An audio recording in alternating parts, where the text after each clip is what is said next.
My sister Chloe smirked across the dining table, holding her crystal wine glass high. 34 years old, still single, and not a single child in sight. Are you planning to let your uterus dry up completely, Maya? Our parents chuckled loudly, their approval validating her cruelty. My white brother-in-law, Brandon, leaned back in his custom chair, laughing along. Oh, come on, Chloe. At least Maya has that cute little public relations job keeping her busy. I calmly wiped my mouth with a linen napkin, stared directly into Brandon's eyes, and smiled. Where are your savings, Brandon? Oh, right. I fund your entire lifestyle, but not anymore. The dining room fell completely silent, and our family dynamic was permanently changed. Before I continue this story, let me know where you are watching from in the comments below. Hit like and subscribe if you have ever had to stand up to toxic family members who underestimated your worth. Growing up in Atlanta, my parents, Reverend Thomas and Helen, obsessed over image. Inside our sprawling estate was a breeding ground for favoritism. Chloe was the golden child who gave them grandchildren. I was the scapegoat who worked a cute little job. The irony was lost on them. We gathered for Thanksgiving in the formal dining room. The table groaned under a catered feast I secretly paid for. Crystal chandeliers glowed over my family-curated performance. Chloe sat across from me, dripping in designer jewelry that I recognized from the credit card statements I reviewed every month. Brandon sat swirling expensive bourbon, acting like Lord of the Manor. He always used corporate jargon to make my career sound like a hobby. He endlessly bragged about his recent trip to the Hamptons. My mother smiled proudly at him, passing the cranberry sauce. We are just so blessed to have a strong provider in the family, Helen said, shooting a pointed look in my direction. It is so important for a woman to have a man who can secure her future. Chloe flipped her perfectly styled hair, resting a manicured hand on Brandon's shoulder. Not everyone can attract a high-value man, Mom. Some people are destined to be the quirky single aunt who works constantly just to afford her little apartment. We have to love Maya anyway. I sat listening to the clinking silverware, realizing how blind they were. They believed their lies. They thought Brandon was a financial genius. They thought Chloe was a successful homemaker, and my parents were the righteous owners of the mansion we sat in. I slowly placed my fork down, the metallic clink ringing sharply in the sudden quiet. I looked at Chloe, who was still wearing that smug, satisfied smile. You know, Chloe, I replied, my voice completely steady. Keeping up appearances must be exhausting. It is a good thing you have such a strong provider. Brandon scoffed, adjusting his silk tie. It is called smart investments, Maya. You would understand if you handled real capital instead of managing Instagram accounts for minor celebrities. I reached into my designer handbag and pulled out my phone, placing it face up on the table. I unlocked the screen, navigating directly to my private banking application. Real capital, Brandon, I asked, tilting my head.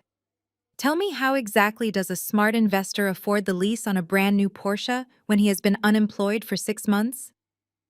The color drained from Brandon's face instantly. His hand froze halfway to his bourbon glass. Chloe laughed nervously, looking between us. What are you talking about? Brandon is a senior broker. He just got a bonus. I ignored her, keeping my eyes locked on Brandon. And Mom, I continued, turning to the head of the table where Helen sat, looking confused. I am glad you love this house so much. It really is a beautiful property. I just wish you and Dad had the common courtesy to thank the actual owner instead of insulting her at Thanksgiving dinner. Reverend Thomas finally spoke up, his booming preacher voice echoing in the room. Watch your tone, Maya. This is my house, and you will show respect. I picked up my phone, my thumb hovering over the master control panel of my corporate accounts. No, Dad, I said coldly. This house is owned by my limited liability company. I bought it when the bank was foreclosing on you 5 years ago. I own the house. I pay for the cars. I fund the credit cards you all use to pretend you are rich. You are my dependents. And as of right now, your allowance is permanently cut off. I pressed the red icon on my screen, instantly freezing every secondary card attached to my name, and watched their smug expressions turn to panic. The silence that followed my announcement was deafening. For a fraction of a second, nobody moved. Then the entire dining table erupted into absolute chaos. My mother Helen dropped her silver serving spoon, splashing cranberry sauce across the pristine white tablecloth. She gasped, clutching her pearl necklace as if she were the victim of a physical attack. "You insolent child!" she shrieked, her voice echoing off the high ceilings of the dining room. "How dare you speak to your family this way? Apologize to your sister and your brother-in-law right now." Reverend Thomas stood up so quickly, his heavy wooden chair scraped violently against the hardwood floor. He pointed a trembling finger at me, channeling his best Sunday pulpit voice. "You will show respect in this house, Maya. You will not disrespect the man of this family, and you certainly will not threaten your mother and me with these ridiculous lies. If you think you can sit at my Thanksgiving table and spew this venom, you are sorely mistaken." I did not flinch. I did not cower the way I had when I was a teenager. I looked at the man who had spent my entire life telling me I was second best to Chloe. "Your house, Dad?" I asked, tilting my head slightly. "Do you really want to do this right now in front of everyone?" I pulled a folded document from my designer bag and tossed it onto the center of the table right next to the roasted turkey. "That is the deed to this property. It is registered to me. I bought this house for $1.2 million 5 years ago when the bank was exactly 3 days away from tossing you and Mom out onto the street." Chloe snatched the paper from the table, her eyes scanning the legal jargon. "This has to be fake," she stammered, looking desperately at Brandon. "Maya cannot afford this. She manages social media for local bands. I manage public relations crises for Fortune 500 executives, Chloe." I corrected her smoothly. "My agency billed over $8 million last year. But let us talk about what you can afford. Let us talk about Brandon." I turned my gaze back to my brother-in-law, who was now sweating profusely under his expensive silk collar. "Tell them, Brandon," I challenged him. "Tell them how much your Porsche Panamera lease costs every month. It is $2,400. And that monthly payment is deducted directly from the secondary account I set up for Chloe to buy groceries for my nieces, not luxury German sports cars." Brandon opened his mouth to speak, but nothing came out. His face was blotchy and red. "And Mom." I continued, turning my attention back to Helen, who was staring at the deed in horror. "Did you really think Dad was covering the country club membership fees?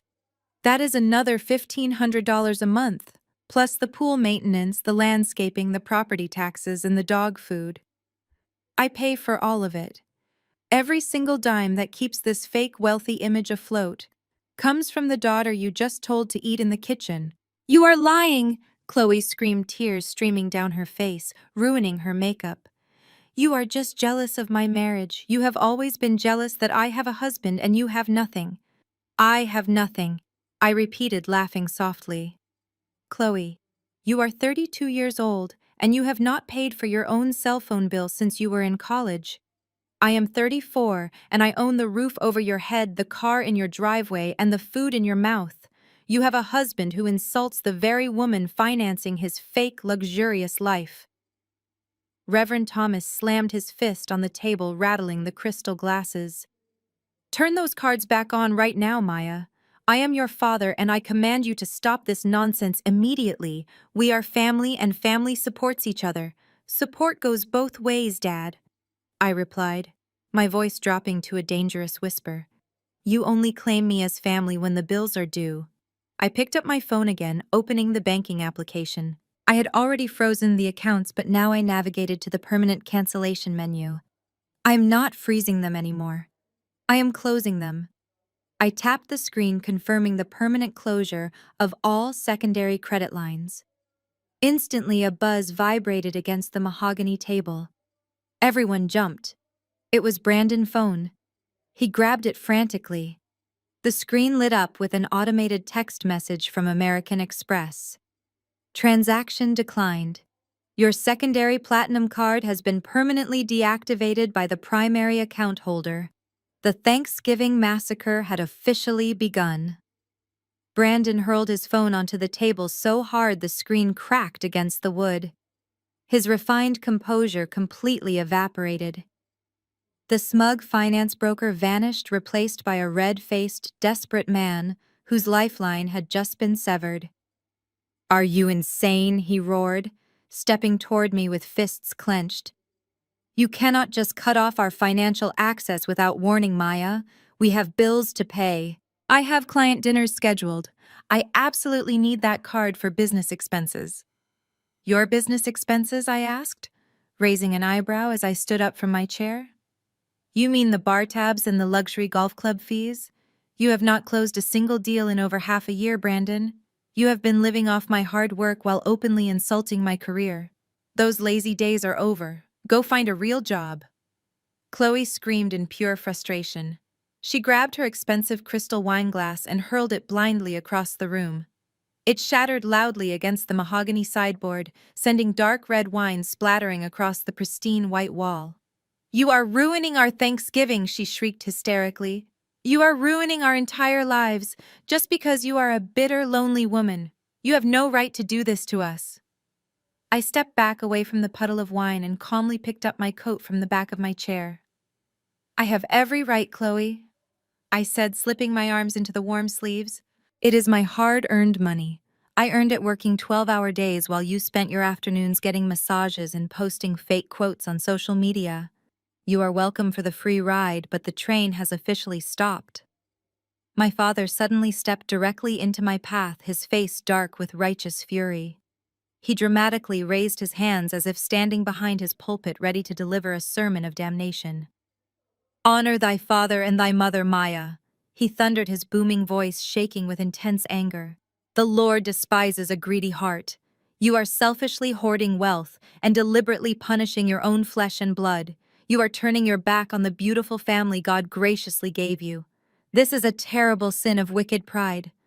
I looked him dead in the eye, feeling absolutely nothing but pity for his transparent hypocrisy. "God also said, 'Thou shalt not steal,' Dad," I replied, my steady voice echoing coldly in the destroyed room. "You and Mom have been continuously stealing my peace of mind for 20 years. You willingly took my money and used it to financially elevate Chloe while constantly putting me down. You loudly preached about honesty every single Sunday while comfortably living in a massive house you do not actually own, completely funded by a dedicated daughter you do not respect. Do not try to weaponize the Bible against me when you are actively breaking half the commandments just to keep up appearances at the country club." Helen stepped forward, pointing a manicured finger directly at my face. "You are walking out on us," she hissed, her dark eyes narrowing viciously. "If you dare walk out that front door right now, Maya, do not ever come back. We will never forgive you for this massive betrayal." I calmly buttoned my dark coat and adjusted my leather handbag over my shoulder. "Good," I said simply. "I am incredibly tired of constantly paying for your fake conditional forgiveness anyway. Enjoy the roasted turkey." I proudly walked past my furious father, past the shattered glass, and past Brandon, who was still staring blankly at his broken phone in absolute disbelief. I quickly opened the heavy front door and stepped out into the crisp evening air. The door clicked shut firmly behind me, cutting off the chaotic sounds of Chloe sobbing and my angry father aggressively shouting. I walked briskly down the paved driveway toward my parked car, feeling a massive emotional weight magically lift right off my tired shoulders. For the first time in my adult life, I was breathing freely. I climbed quickly into my vehicle, started the powerful engine, and pulled smoothly out of the dark gated driveway. As I carefully merged onto the busy main highway, my mobile phone loudly chimed through the digital car audio system. It was a brand new unread voicemail message sent directly from Helen. I quickly pressed play while keeping my eyes firmly fixed on the dark road ahead. Her voice filled the quiet car, dripping with pure, desperate malice. "Maya, you listen to me very carefully," she hissed through the audio speaker. "You are going to immediately log back into that bank account and restore those credit cards right now. If those lines are not active by tomorrow morning, I will completely destroy your entire professional and personal reputation. I deleted the voicemail without a second thought and pressed my foot down on the accelerator. The highway stretched out in front of me, illuminated only by the rhythmic flash of streetlights. My phone, sitting securely in the dashboard mount, immediately began vibrating aggressively again. It was a relentless digital assault. The screen lit up over and over, displaying a rapid stream of text messages from everyone left behind at the dining room table. Chloe sent the first barrage. How are we supposed to pay for the private school tuition on Monday, Maya? You are literally ruining your niece's lives. You are a monster.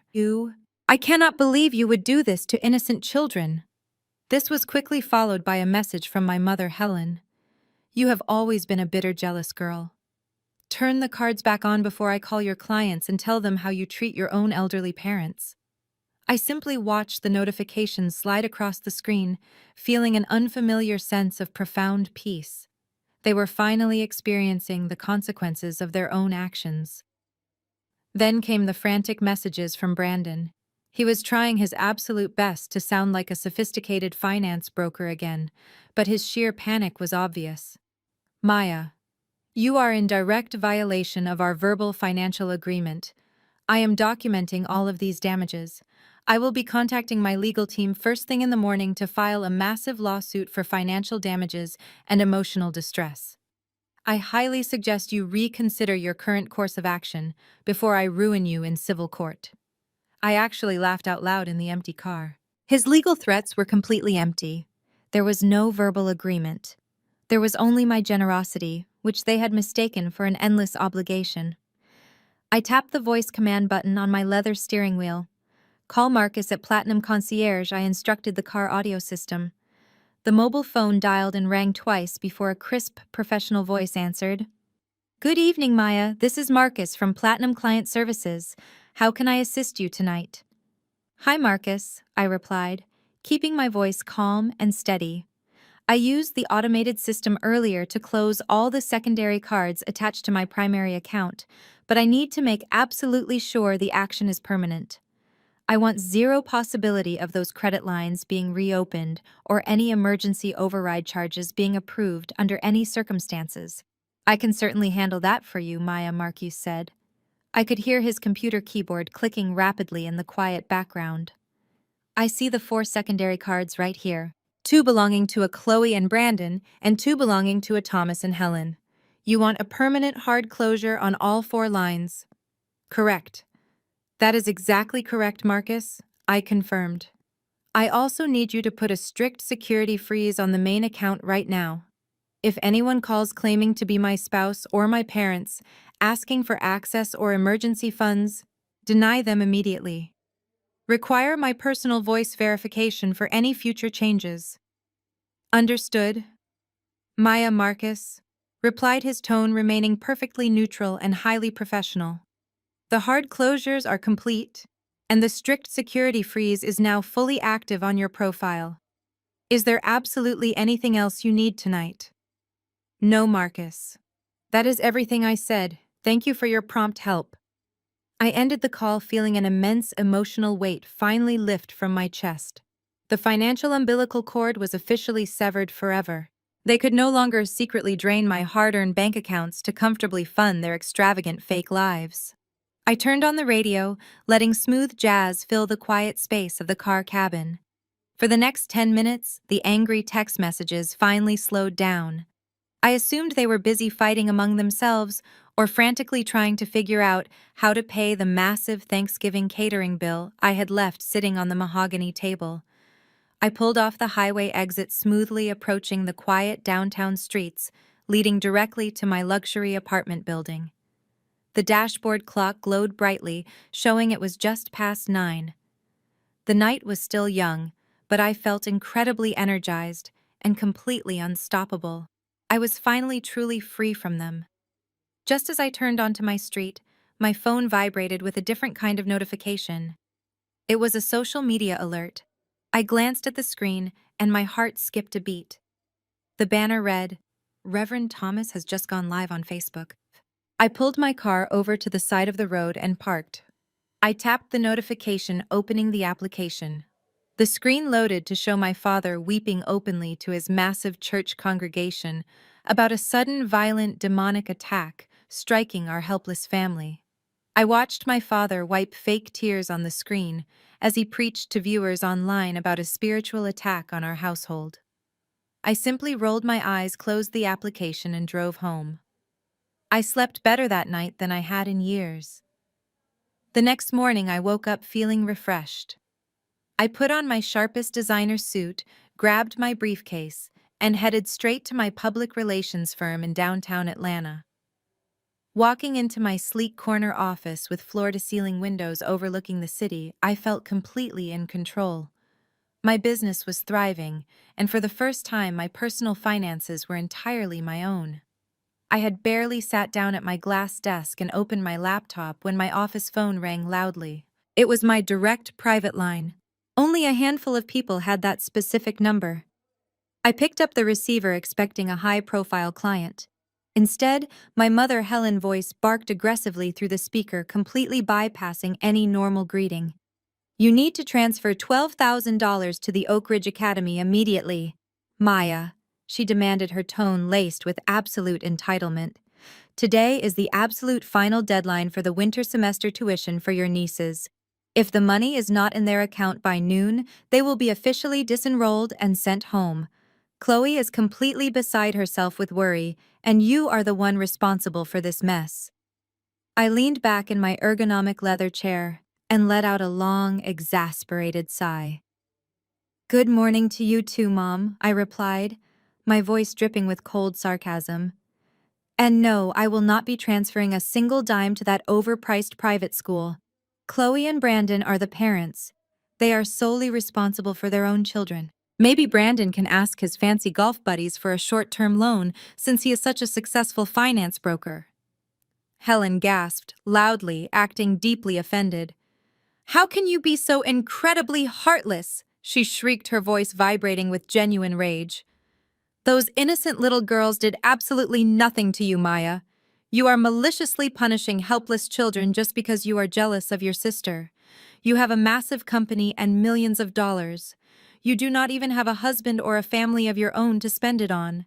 It is your fundamental duty to help provide for your flesh and blood." I felt a cold, sharp anger rise in my chest, but I kept my voice perfectly level. Jealous of Chloe, I asked, laughing bitterly. "Mom, let us get one thing perfectly straight right now. I am not jealous of a grown woman who cannot even afford her own groceries. I am not jealous of a marriage built on lies and stolen money. And I am certainly not punishing those children.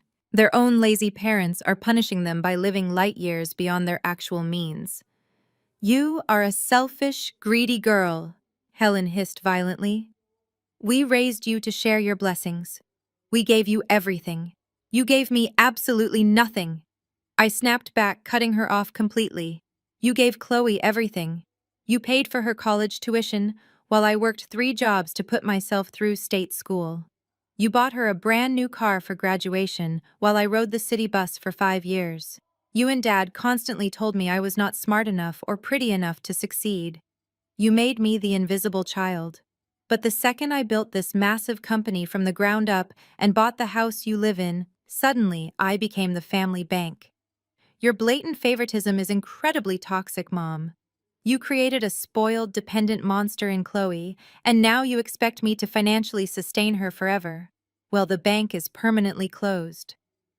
There was a heavy silence on the line. I could hear her breathing heavily, struggling to process the absolute truth I had just dropped on her. When she finally spoke, her voice was shaking with an ugly, hateful venom. "You listen to me, you arrogant, ungrateful witch!" she screamed, the volume forcing me to pull the phone slightly away from my ear. "You are no longer a part of this family. You are completely dead to me, Maya. Do you hear me? You are dead." She slammed the phone down violently, severing the connection. I slowly placed my receiver back on the base, taking a deep, steadying breath. I had expected the harsh words, but hearing my own mother declare me dead still stung slightly.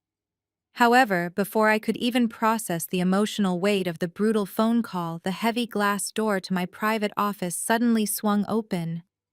My executive assistant Sarah rushed into the room looking absolutely terrified, clutching an iPad tightly to her chest. Sarah rushed into the room looking terrified, clutching an iPad tightly to her chest.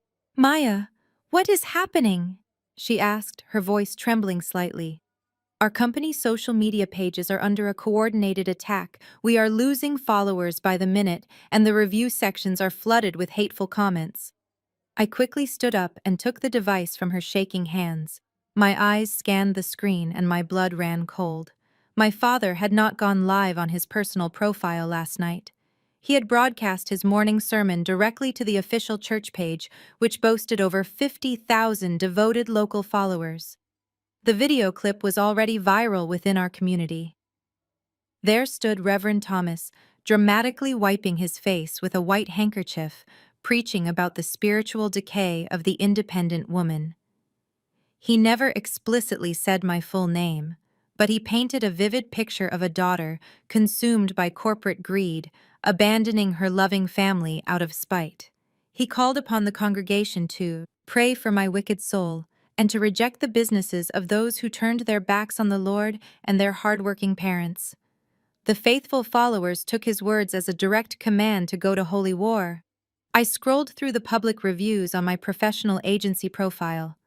Within the last hour, over 200 one-star ratings had appeared out of nowhere. The comments were incredibly vicious and personal. One frequent churchgoer named Sister Margaret wrote, "Do not trust this Jezebel with your business, because she is a heartless monster who starves her own nieces." Another prominent elder from the adult choir commented, "This company is funded by demonic greed and disrespect for religious elders.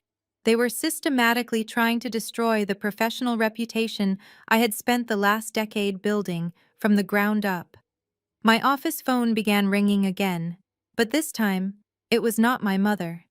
Sarah pointed to the flashing red lights on the main switchboard. "Every incoming line is occupied, Maya," she said, looking overwhelmed. "They are all calling from the local church directory."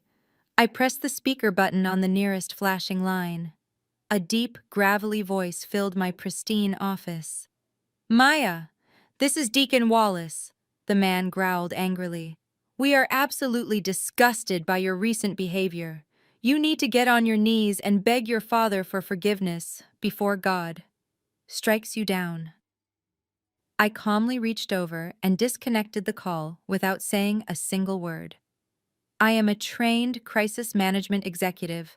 I have successfully handled international public relations disasters for multi-billion-dollar corporations. I was not going to let a local church congregation bully me into financial submission. "Sarah," I commanded, my voice dropping into my professional crisis mode, "lock down all public comments on our corporate social media platforms immediately. Do not delete the existing negative reviews, just hide them from public view. For now, I want you to screenshot every single defamatory comment, especially the ones mentioning my nieces or my financial status. Put them all directly into a secure digital file. We are going to need them for the legal team later." Sarah nodded, her panic subsiding as she recognized my sudden shift in leadership demeanor. "Yes, Maya." Right away, she replied, hurrying back to her desk outside my door. I sat back down at my glass desk and pulled out a fresh, legal notepad. I needed to act swiftly before this smear campaign officially reached my corporate clients. My father was playing a dirty, dangerous game, leveraging his spiritual authority to financially blackmail me. He thought public shame would break my strong spirit. He fundamentally misunderstood exactly who I had become. I spent the next 45 minutes meticulously drafting a strategic press statement. I was not going to attack the beloved church directly, but I was going to legally protect my business assets from targeted, organized defamation.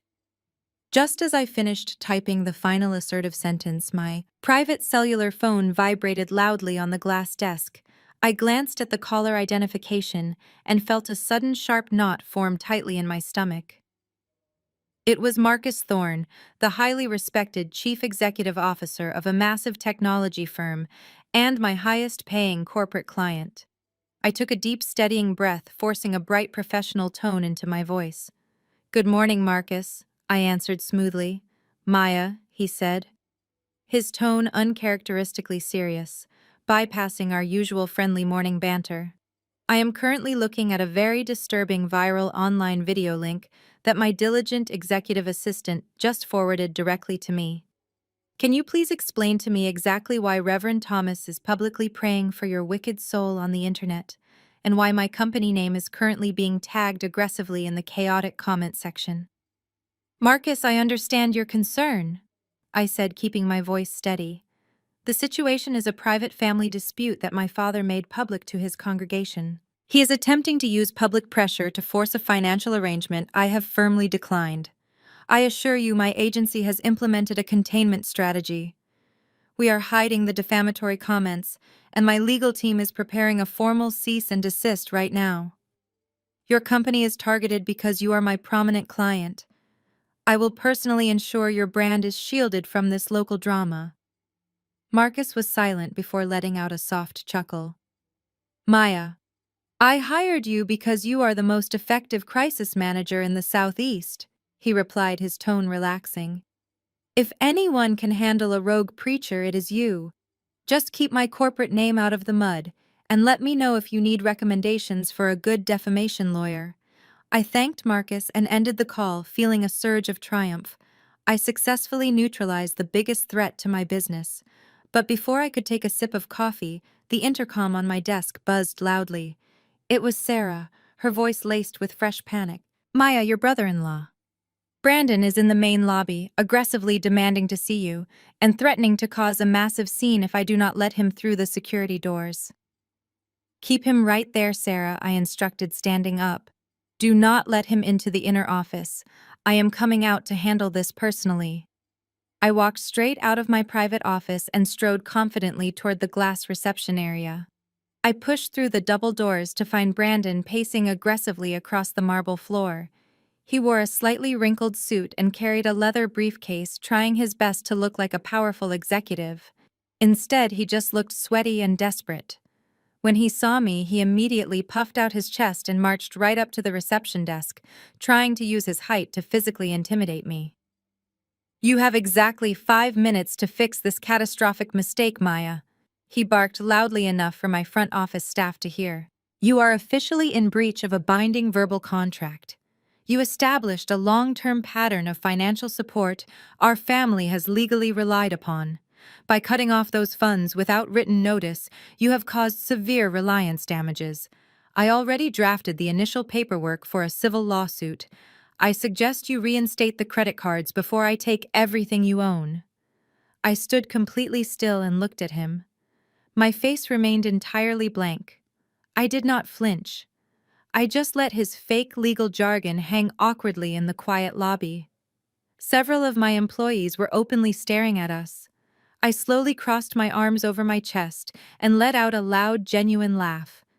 It echoed brightly against the marble walls. "Reliance damages?" I asked, repeating the phrase mockingly. "Brandon, did you spend your entire morning searching legal terms on the internet trying to find a way to sound intelligent? A verbal contract requires mutual consideration. What exactly did you provide me in exchange for paying your luxury car lease?" "Nothing. You are an unemployed fraud who spent the last 6 months pretending to go to an office while secretly draining my bank account to fund your pathetic gambling habits. You have absolutely no legal standing, and you do not have the money to hire a real lawyer to even file that imaginary paperwork." Brandon turned a deep shade of crimson. His white male privilege was completely failing him in a room where I held all the actual power. He took a sudden aggressive step toward me, raising his voice into a furious shout. "You listen to me, you arrogant little witch!" Before he could finish the sentence, my 2 massive building security guards stepped smoothly out of the nearby elevator bay. They flanked Brandon, immediately grabbing him firmly by both of his arms.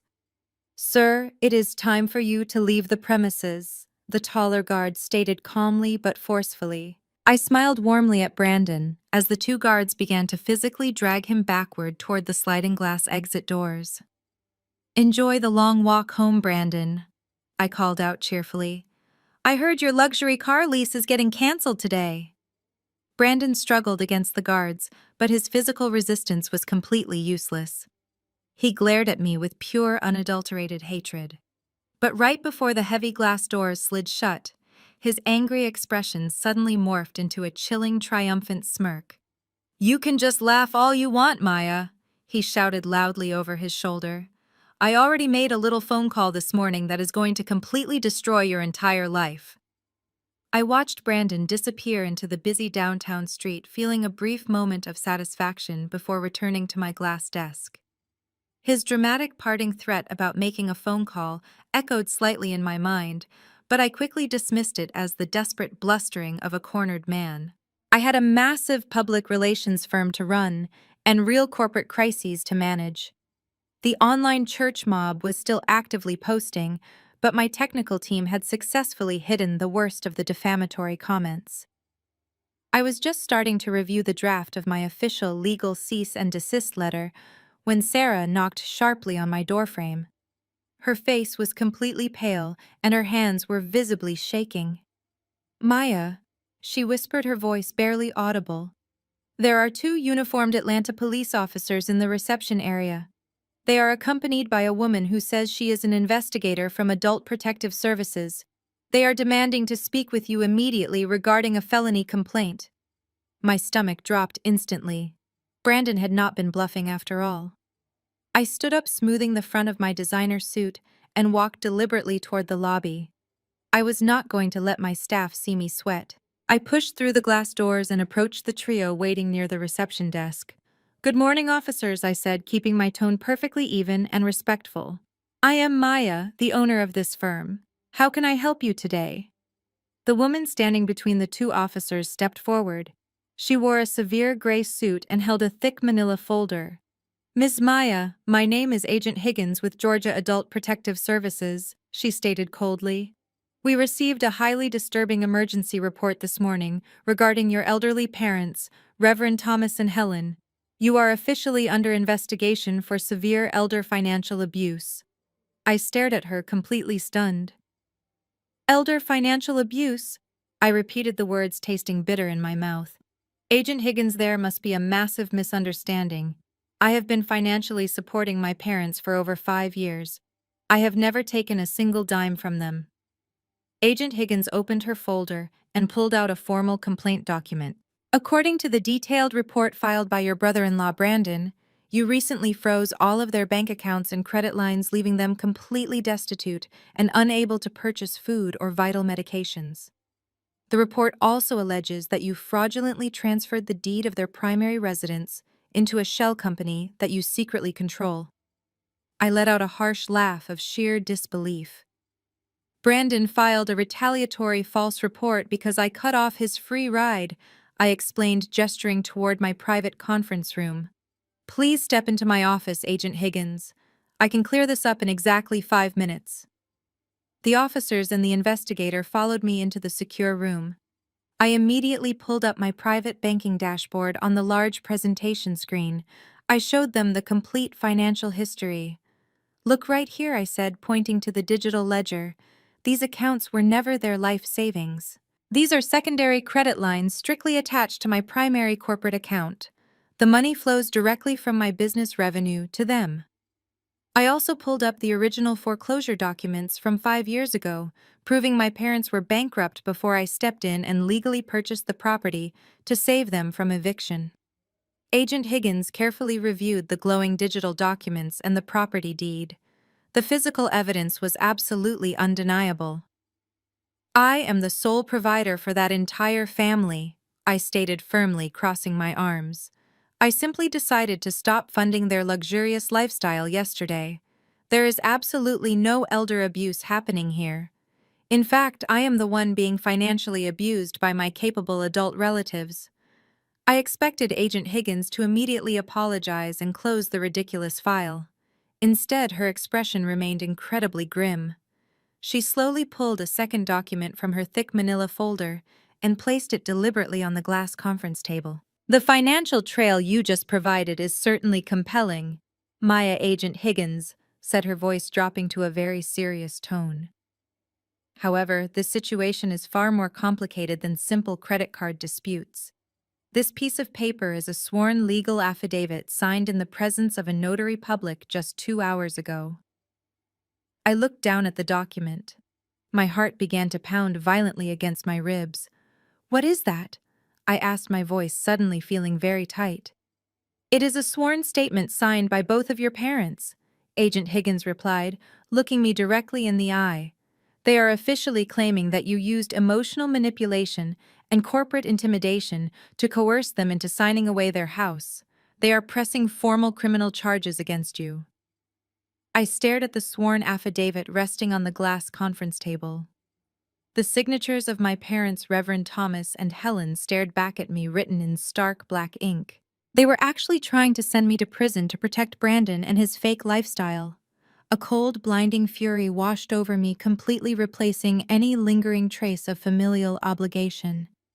I looked up at Agent Higgins, who was watching me closely, waiting for a panicked reaction. I did not give her one. "Agent Higgins," I said, my voice dropping to a dangerously calm whisper. "You have my financial records and the original property deed. If my parents truly believe I coerced them, they can attempt to prove it in a court of law. However, from this moment forward, you will direct all further communications to my legal counsel. You can find his contact information at the front desk on your way out. Have a pleasant afternoon." I stood up, ending the meeting. The two police officers exchanged a glance, but without a warrant or immediate physical evidence of a crime, they had absolutely no authority to arrest me. Agent Higgins pursed her lips, gathered her manila folder, and silently led the officers out of my office. The moment the heavy glass doors clicked shut behind them, my executive assistant Sarah rushed back in. "Maya, what just happened?" she asked, her eyes wide with concern. "Are you okay?" "I am perfectly fine, Sarah," I replied, walking briskly back to my desk. "In fact, I have never been thinking more clearly. I need you to cancel all of my afternoon meetings. Then I need you to pull up the encrypted contact file and get Elias Stone on the secure line." Sarah gasped softly. Elias Stone was the most ruthless private investigator in Atlanta. Our agency only retained him for the most catastrophic corporate espionage cases. He was incredibly expensive and notoriously thorough. "Are you absolutely sure, Maya?" she asked. "Get him on the phone right now," I commanded. Within 2 minutes, my secure desk line chimed. I picked up the receiver.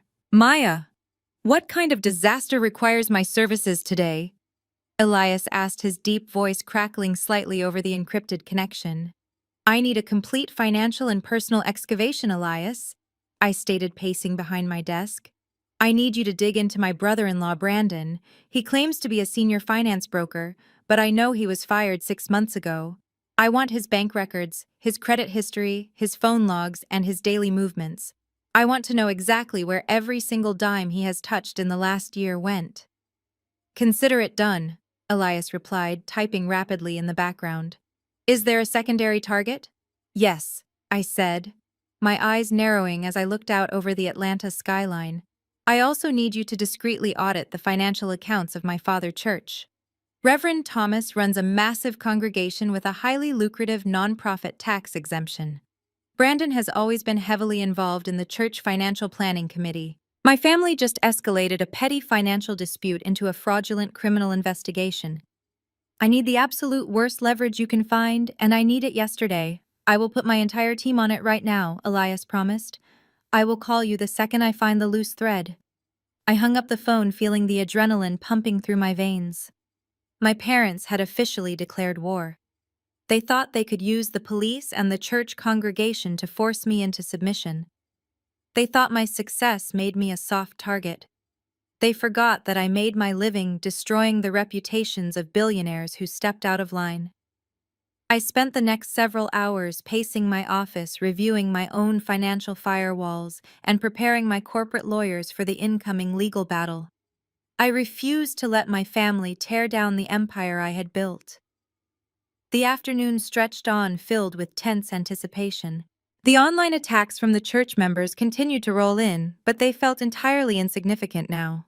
I was hunting for much bigger prey. At exactly 4 o'clock in the afternoon, my private line rang again. It had only been 4 hours since I hired him. I snatched the receiver off the base. "Tell me what you found, Elias," I demanded immediately. Elias let out a low whistle over the line. "Maya, you are not going to believe what I am looking at," he said, his voice laced with genuine disbelief. "Your brother-in-law, Brandon, is not just broke and unemployed. He has been actively committing massive federal wire fraud. And worse, he has been illegally using your father church tax identification number to completely launder the stolen money." I sat completely frozen in my ergonomic chair, staring at the phone receiver in my hand. "Did you just say federal wire fraud?" I asked Elias, my voice barely above a whisper. "Yes," Maya Elias confirmed, sounding entirely professional despite the massive bombshell he just dropped. "Brandon has been siphoning money from vulnerable client portfolios for over a year. When he got fired, they quietly let him go to avoid a massive public scandal, but they demanded full restitution. To pay them back, he started funneling his illegal gambling debts through your father nonprofit church, accounts hiding the dirty money behind the religious tax exemption status." I instructed Elias to compile every single piece of evidence into a secure digital dossier and ended the call. My hands were shaking not from fear, but from absolute vindication. They had tried to destroy my life with a fake police report while actively running a federal criminal enterprise. I slept incredibly well that night. The following morning was a bright, beautiful Saturday. I was sitting comfortably on the plush velvet sofa in my luxury penthouse, sipping a hot matcha latte, when my personal cell phone suddenly chimed. It was an automated motion detection alert from the Ring doorbell camera installed at Chloe and Brandon's suburban house. I had completely forgotten that my email address was still registered as the primary administrative account, because I was the one who originally purchased and installed the security system for them 3 years ago. Curiosity got the better of me. I tapped the notification and opened the live video feed. The high-definition camera provided a perfect wide-angle view of their manicured front lawn and the wide concrete driveway. Chloe was currently hosting her monthly neighborhood brunch. Several wealthy-looking women wearing expensive pastel sundresses and oversized designer sunglasses were gathered on the spacious front porch, holding crystal champagne flutes filled with expensive mimosas. Chloe was standing in the center of the group, laughing loudly and gesturing dramatically, clearly holding court among her snooty suburban friends. She looked perfectly content living her fake life. Then a massive, heavy-duty flatbed tow truck turned aggressively onto their quiet residential street. The loud, rumbling diesel engine completely drowned out the polite chatter on the porch. The truck backed swiftly into the driveway, stopping inches away from Brandon's pristine silver Porsche Panamera. The women on the porch fell dead silent. Chloe dropped her champagne flute, allowing it to shatter loudly against the porch floorboards. A large, burly man wearing a neon yellow safety vest jumped down from the truck cabin holding a thick metal clipboard. Brandon suddenly burst through the heavy wooden front door, sprinting down the driveway, wearing silk pajamas and expensive leather slippers. "Hey, you cannot do this!" he yelled, frantically waving his arms. "I am making the payment on Monday." The tow truck driver did not even bother to look at him. He calmly walked to the back of the flatbed and engaged the loud hydraulic winch. "Save it for the bank, buddy," the driver shouted over the mechanical noise. "Your lease is officially in default. You are 4 months behind and the primary financier canceled the emergency backup card yesterday. Step away from the vehicle."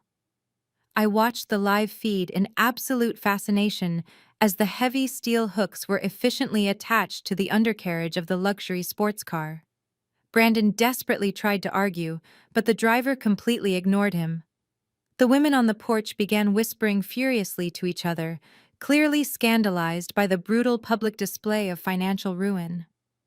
Chloe stood completely frozen, her face turning a bright, unnatural shade of red, as she watched her carefully constructed wealthy neighborhood reputation evaporate into thin air. The loud winch pulled the expensive silver car slowly up the steep metal ramp. Within 3 minutes, the tow truck secured the vehicle and drove away, leaving Brandon standing barefoot in the empty driveway while Chloe's snooty friends awkwardly gathered their designer purses and began speed-walking toward their own vehicles. The brunch was officially over. I smiled, taking another slow sip of my warm matcha latte. I gently closed the security application, feeling an immense wave of satisfaction wash over me. Exactly 30 seconds later, my cell phone began ringing frantically. The caller identification displayed Chloe's name.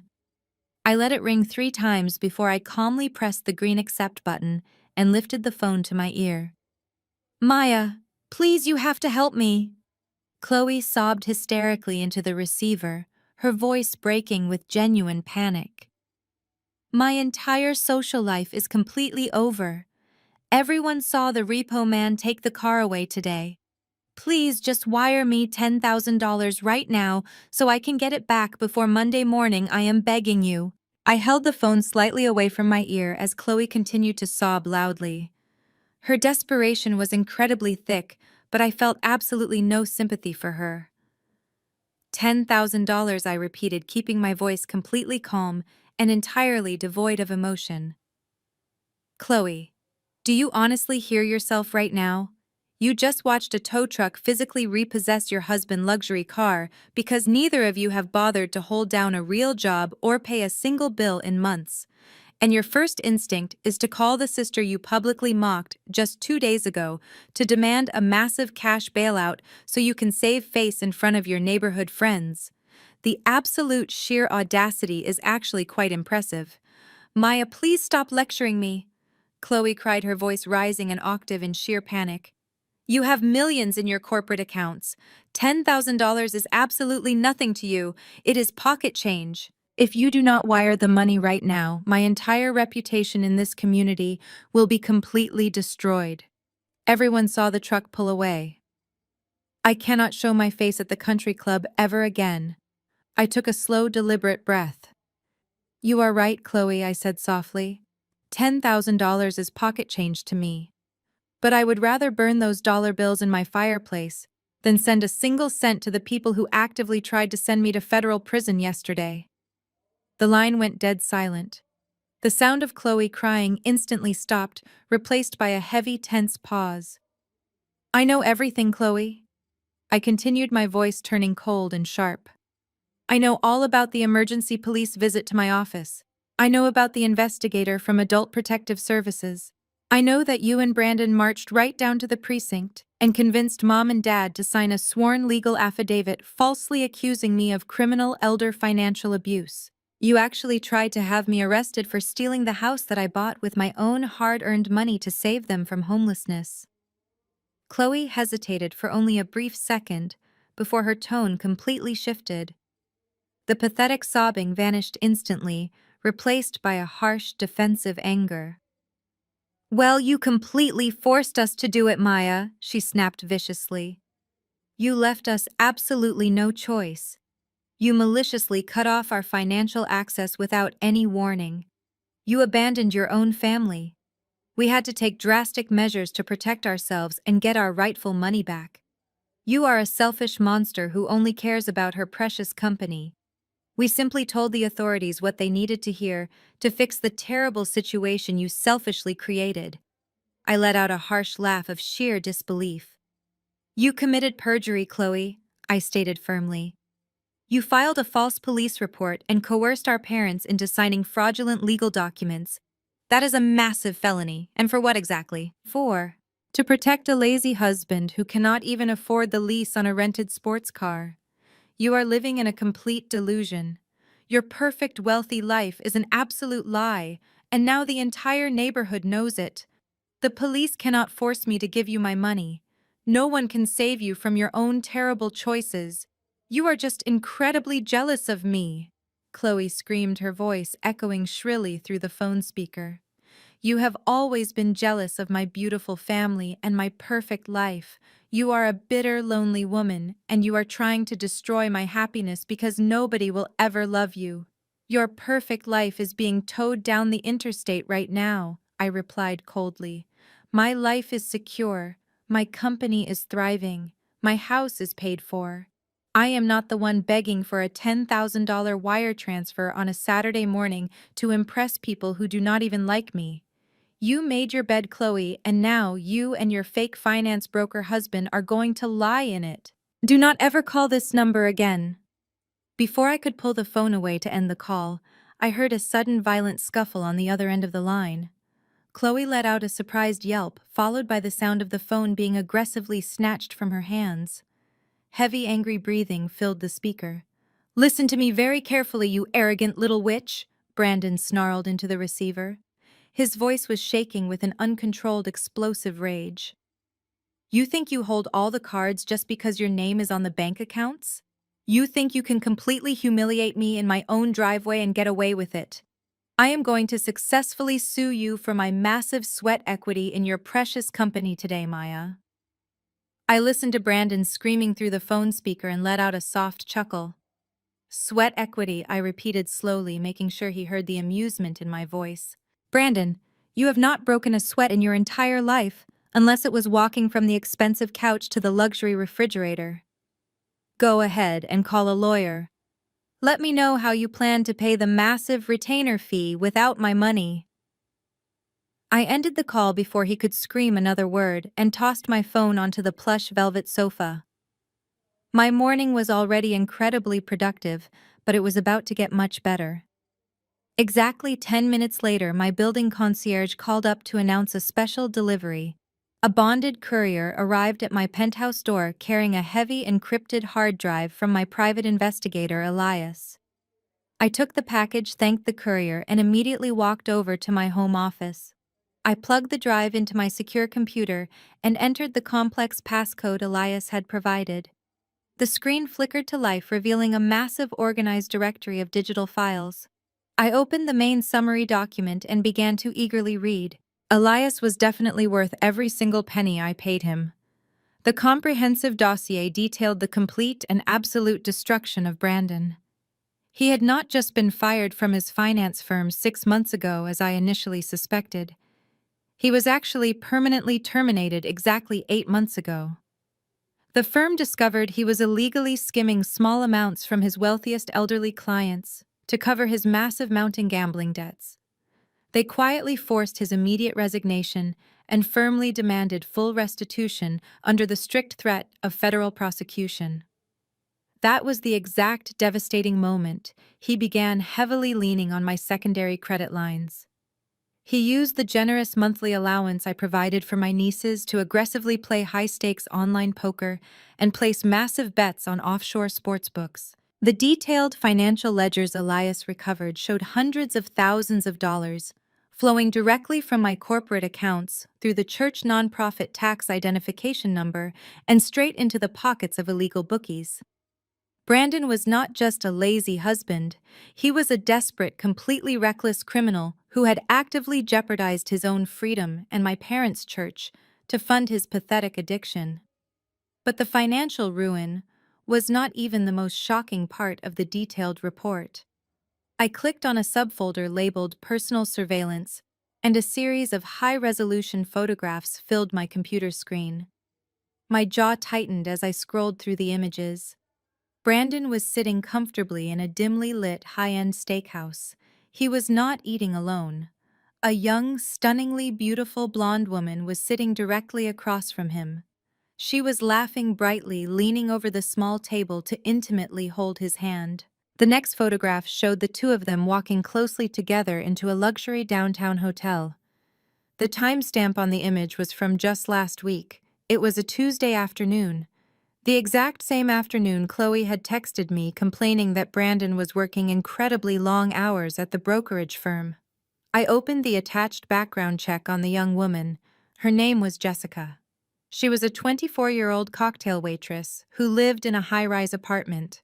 According to the financial documents Elias pulled, Brandon was currently fully paying her expensive monthly rent.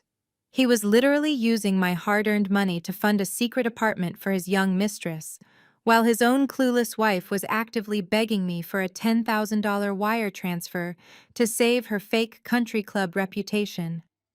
I sat back in my leather office chair, staring at the damning photographs on my glowing screen. A cold, calculating sense of pure focus washed completely over me. My family thought they were playing a simple game of emotional manipulation and social guilt. They thought they could leverage public shame and fake police reports to force my hand.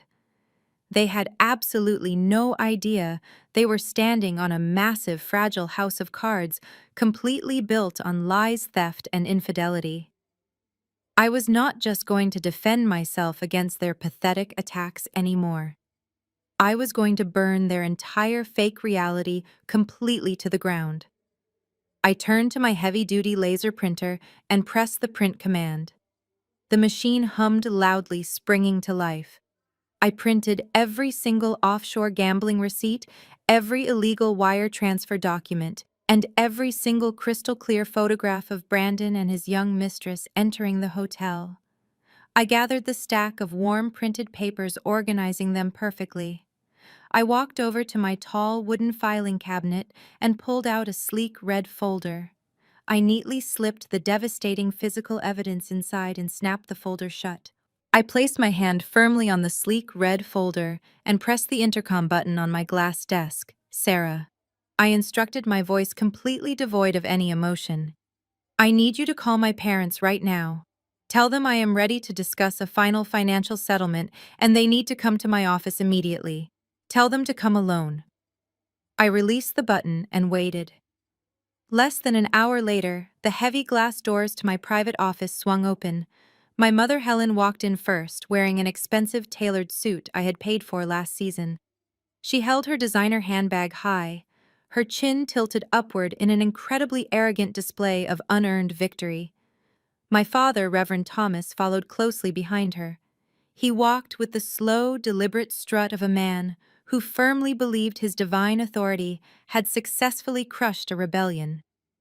They took their seats in the leather chairs across from my desk. Neither of them said a word. They were clearly waiting for me to grovel.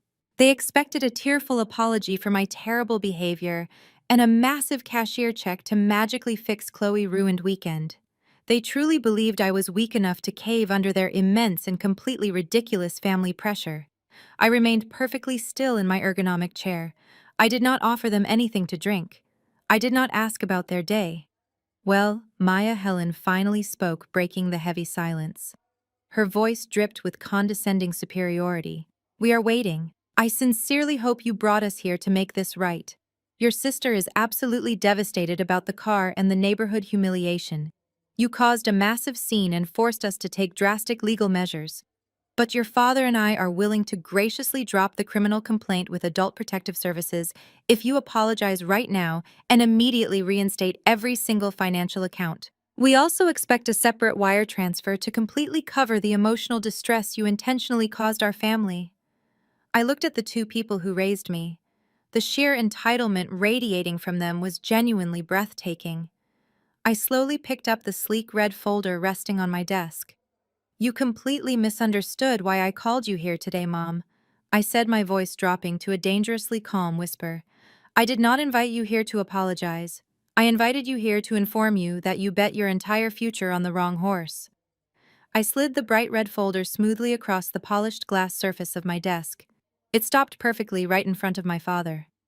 "I highly suggest you open that, Dad," I instructed, leaning back in my chair. "And I suggest you look at every single page very carefully before you ever threaten me with a fake police report again." Reverend Thomas scoffed loudly, clearly irritated by my absolute lack of submission. He reached out with a heavy hand and flipped open the red cover.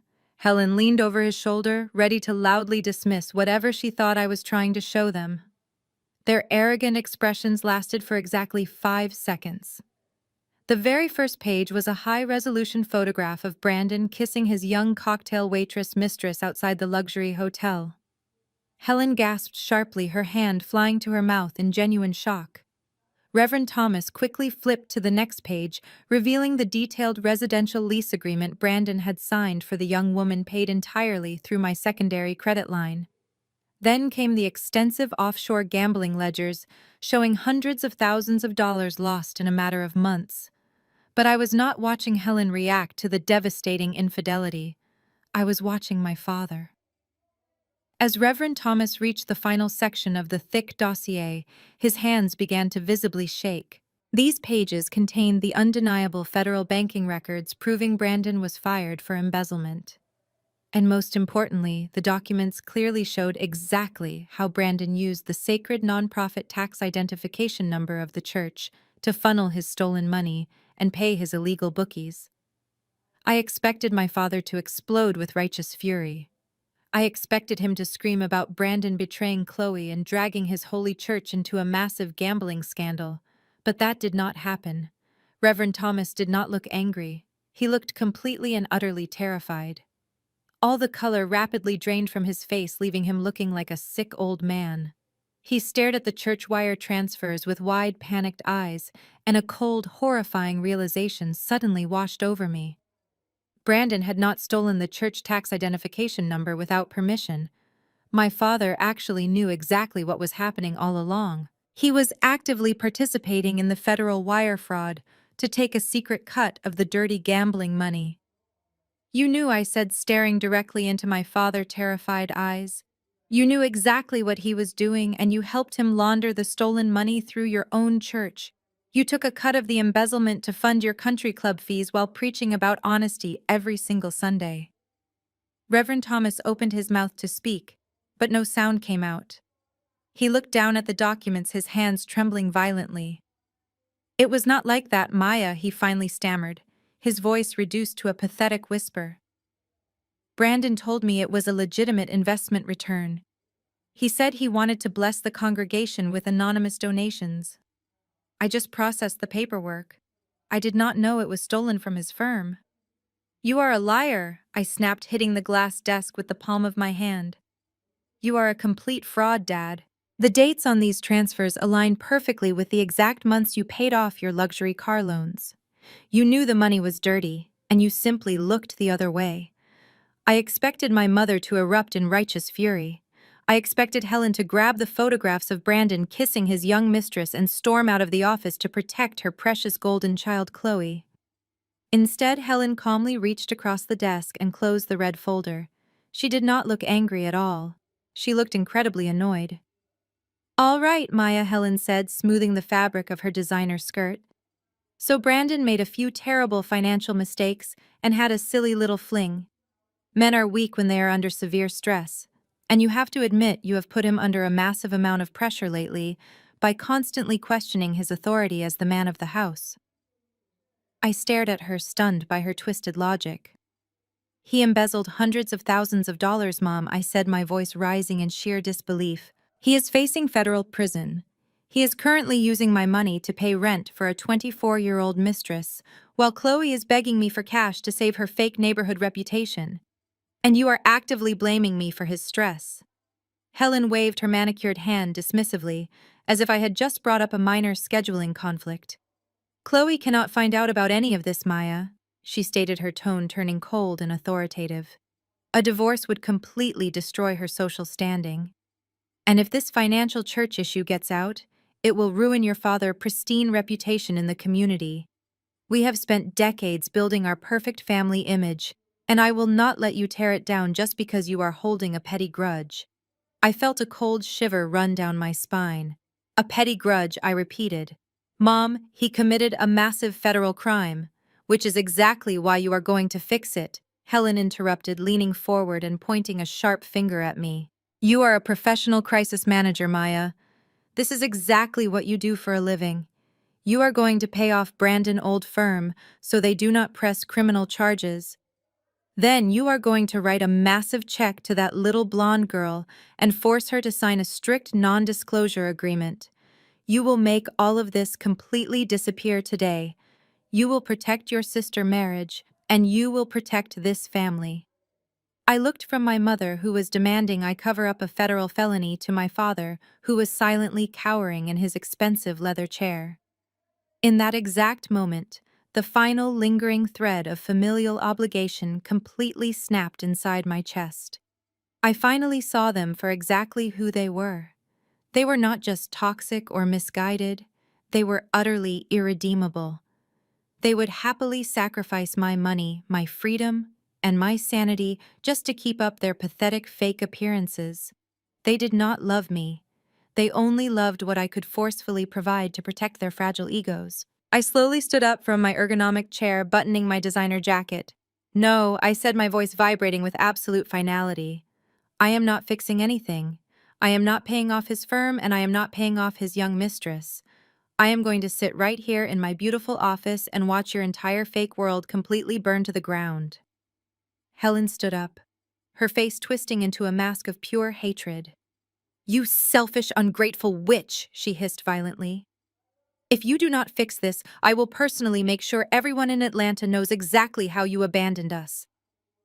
"Get out of my office," I commanded, pointing at the heavy glass doors. "Both of you get out before I call building security and have you dragged into the street." My mother Helen shot me one final venomous glare before turning sharply on her expensive designer heels. She marched out of my private office with her head held high, completely refusing to acknowledge the massive criminal reality I had just exposed. Reverend Thomas practically scrambled after her, looking like a terrified shadow of the powerful preacher he pretended to be on Sunday mornings. The heavy glass doors swung shut behind them, leaving me standing alone in the quiet hum of my executive suite. I sank slowly back into my ergonomic leather chair, feeling an intense mixture of sheer exhaustion and absolute clarity. I assumed that seeing the physical proof of Brandon committing federal wire fraud and maintaining a secret young mistress would finally force my parents to retreat. I mistakenly believed that the undeniable threat of federal prison would make them silently fade away to deal with their catastrophic mess. But I had severely underestimated the boundless depths of their toxic delusion. For 3 peaceful days, I heard absolutely nothing from my family. The church online harassment slowly faded as my technical team blocked the coordinated attacks. I threw myself completely into my corporate crisis management work, successfully shielding my high-profile clients from the temporary public relations fallout. I thought the worst part of the storm had finally passed. I thought they were busy packing Brandon up and preparing for the inevitable FBI raid on his home.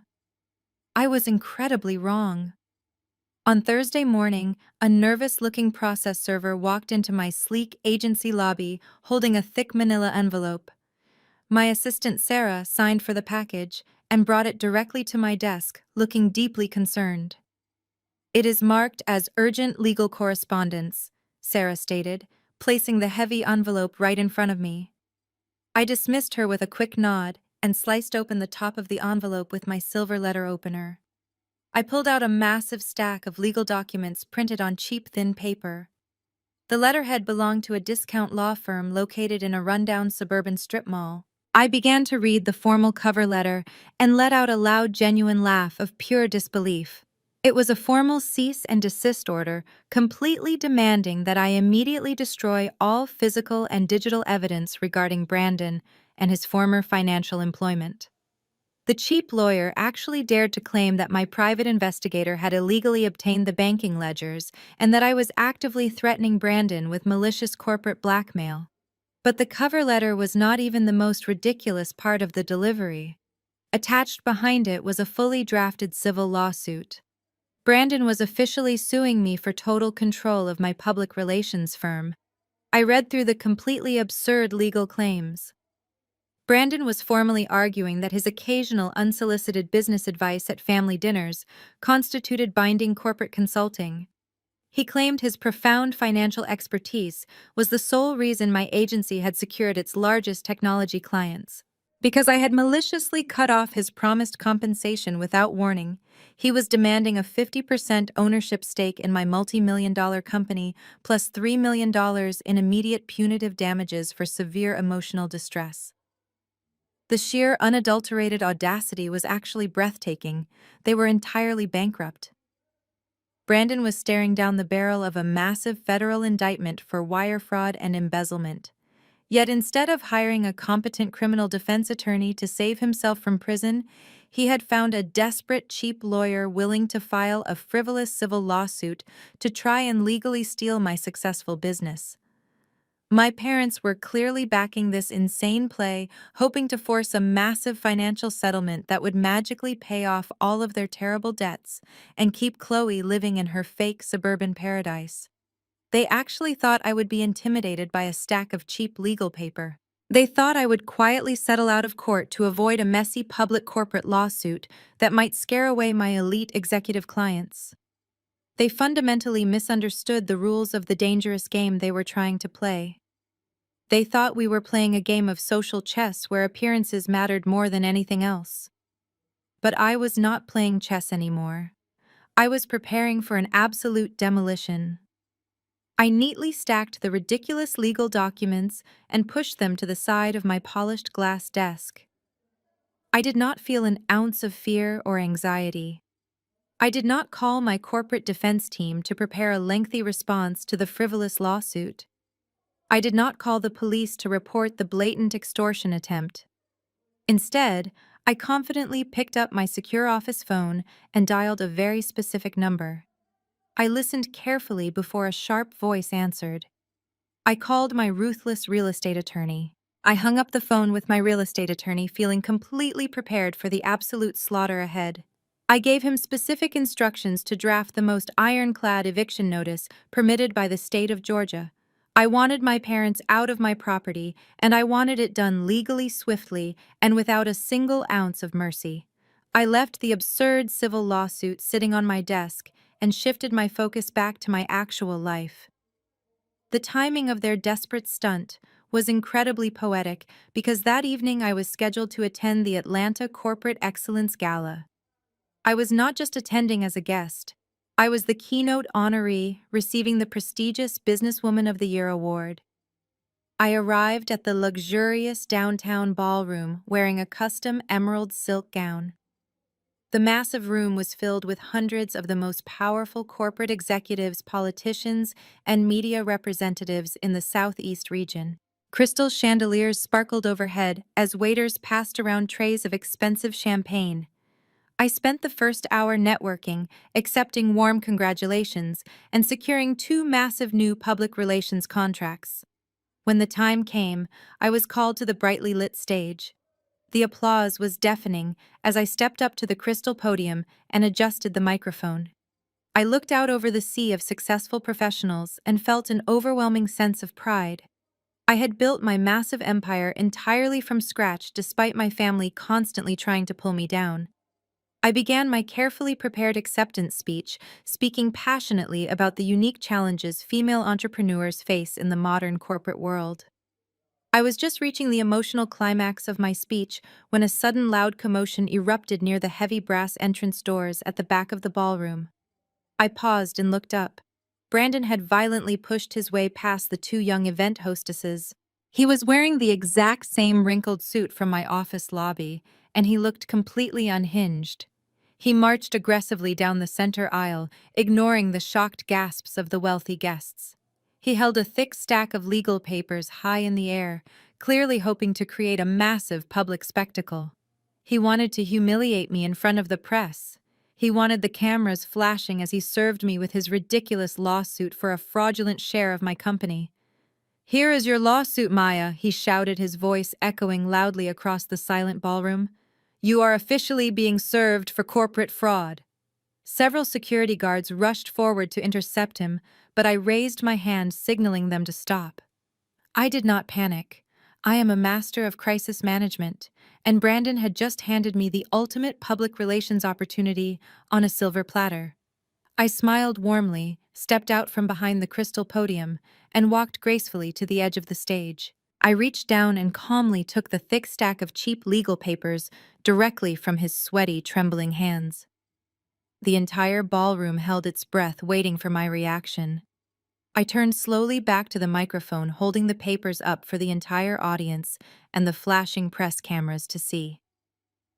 "Ladies and gentlemen," I said, my voice projecting clearly and confidently through the massive sound system, I was just speaking about the unfortunate hurdles successful women inevitably face. It seems the universe wanted to provide a live demonstration tonight. What you are witnessing right now is the desperate attempt of an unemployed man trying to legally steal half of a multi-million-dollar company simply because I stopped paying his luxury car lease. The ballroom erupted into a massive wave of genuine laughter and thunderous applause. The elite crowd instantly recognized the pathetic nature of his public stunt. The flashing cameras focused on me standing tall and radiant in my emerald gown, graciously holding the papers like a secondary trophy. I turned my attention back to Brandon, who was standing frozen at the bottom of the stage, looking completely horrified as the massive crowd openly mocked him. "Thank you for the special delivery, Brandon," I said, flashing him a brilliant media-ready smile. "You can leave now." The security guards grabbed him by both arms and forcefully dragged him backward down the long center aisle. The press photographers snapped dozens of pictures of his red, sweaty face as he was physically ejected from the luxurious venue. I handed the worthless court papers to the event coordinator and returned to the podium to finish my speech to a standing ovation. Brandon thought he could publicly destroy my elite reputation, but he only managed to make me look completely untouchable. He officially set the stage for the final legal showdown, and I was perfectly ready to completely obliterate him at the upcoming mediation. The morning of the legally mandated mediation arrived with a downpour washing over the streets of Atlanta. I woke up feeling rested and focused. My phone was buzzing relentlessly on the nightstand, but I deliberately ignored it. The viral video of my flawless public relations victory at the corporate gala the previous night was dominating local news feeds. I had zero interest in celebrating a minor social victory when I was preparing for an absolute legal slaughter. Today, I permanently severed the cancerous financial limbs of my toxic family. I walked into my home office and unlocked my steel safe. I needed to meticulously organize my 3 ultimate trump cards before heading downtown. I pulled out a thick black leather briefcase and opened it on my desk. First, I placed the original property deed to my parents' massive suburban mansion into the front pocket. Right next to it, I slid a perfectly drafted 30-day eviction notice prepared by my ruthless real estate attorney. That was my first trump card. They wanted to sue me, so I was going to legally render them homeless. Next, I pulled out a tightly bound stack of financial documents. These were not basic bank statements. Over the last 5 years, every time Brandon or my parents begged for a massive cash bailout, I had required them to sign standard promissory notes. I framed it as a simple tax formality at the time, but it was actually a legally binding interest-bearing personal loan agreement. They never bothered to read the fine print because they never had any intention of paying me back. The total accumulated debt now sat at a staggering $1.4 million. I placed the signed promissory notes into the middle compartment of the leather briefcase. That was my second trump card. Finally, I picked up the sleek red folder containing the devastating private investigator dossier. Inside were the high-resolution photographs of Brandon, kissing his blonde mistress, the residential lease agreement for her luxury apartment, and the undeniable federal banking records, proving he was actively embezzling money and laundering it through my father, Holy Church. I placed the red folder into the back compartment and snapped the heavy brass locks of the briefcase shut. My trap was officially loaded and ready to snap. My personal cell phone buzzed aggressively again. I picked it up and looked at the glowing screen. I currently had exactly 40 missed calls and 27 unread text messages entirely from Chloe. She had been frantically trying to reach me since 6 in the morning. I tapped her contact name and listened to the most recent voicemails. Her voice was trembling with sheer panic. "Maya, please pick up the phone," she begged in the recording, her words tumbling over each other. "Brandon bank accounts are completely frozen. The grocery store just declined my card, and the private school is threatening to expel the girls today. Brandon is acting insane, and he will not tell me where our money is. He keeps screaming about a massive settlement today, but we do not even have cash to buy gasoline. Please, Maya, I am scared. You have to help me before we lose everything. I deleted the pathetic voicemail without a single ounce of pity. She was finally waking up to the harsh reality of her fake, luxurious life, but it was far too late for apologies. She had willingly participated in the malicious attempt to have me falsely arrested for elder abuse. She had loudly cheered when Brandon tried to steal half of my company. She had made her choice, and now she was going to suffer the massive consequences of her arrogant stupidity. I turned off my cell phone entirely and tossed it onto the bed. I walked into my closet and selected my armor for the day. I chose a sharply tailored charcoal gray designer suit paired with sleek black stiletto heels. I pulled my hair back into a tight professional bun and applied a dark, bold shade of red lipstick. I looked into the full-length mirror and saw a powerful, untouchable corporate executive staring back at me. I grabbed my black leather briefcase and headed down to my waiting car. The mediation was scheduled at a high-end corporate law firm located in the center of the financial district. I stepped out of my car and walked confidently into the towering glass skyscraper. The receptionist directed me to a massive conference room on the 40th floor. I did not bother to bring my expensive corporate legal team. I did not need them to handle a cheap strip mall lawyer and a family of desperate frauds. I walked straight into the downtown law office for the mediation, dressed impeccably and completely alone without fear. The heavy solid oak doors of the 40th floor corporate conference room swung open, and I stepped confidently inside.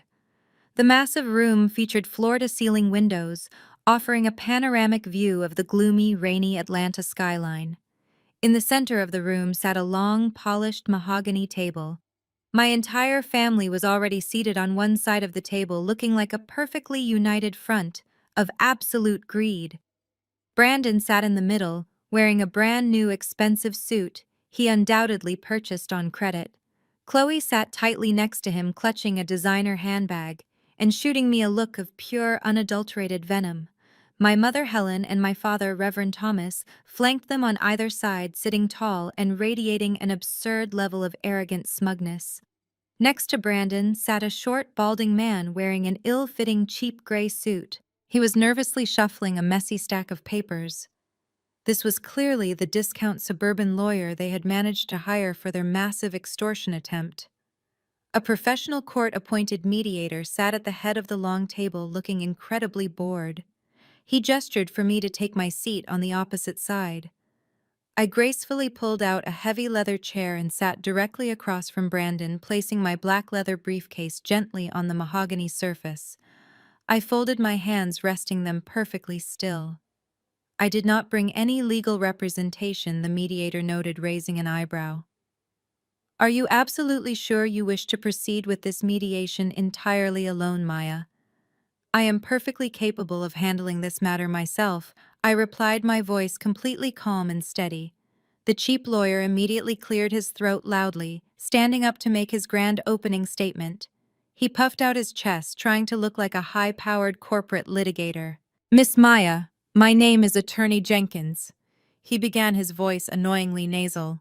We are gathered here today to resolve a massive breach of implied contract and severe financial damages inflicted upon my clients. Over the past 5 years, my clients established a legally binding pattern of reliance on your corporate resources. Brandon provided invaluable strategic financial consulting that directly led to the massive success of your public relations firm. Your sudden and malicious termination of this financial arrangement has caused catastrophic emotional distress and severe reputational damage. I watched Brandon smirk proudly as the lawyer spoke. Chloe reached over and patted his hand, acting like the devoted wife of a brilliant, wrongfully accused businessman. Helen nodded in stern agreement, while Reverend Thomas maintained his fake righteous posture. They truly believed this cheap theatrical performance was actually going to intimidate me into handing over my hard-earned empire. Attorney Jenkins loudly slapped a single sheet of paper onto the center of the mahogany table. Therefore, to avoid a lengthy and incredibly public civil trial, my clients are willing to graciously settle this matter today under 2 very specific conditions, he announced, leaning forward aggressively. First, we demand an immediate one-time cash payment of exactly $5 million to adequately cover the severe emotional distress and sudden financial damages.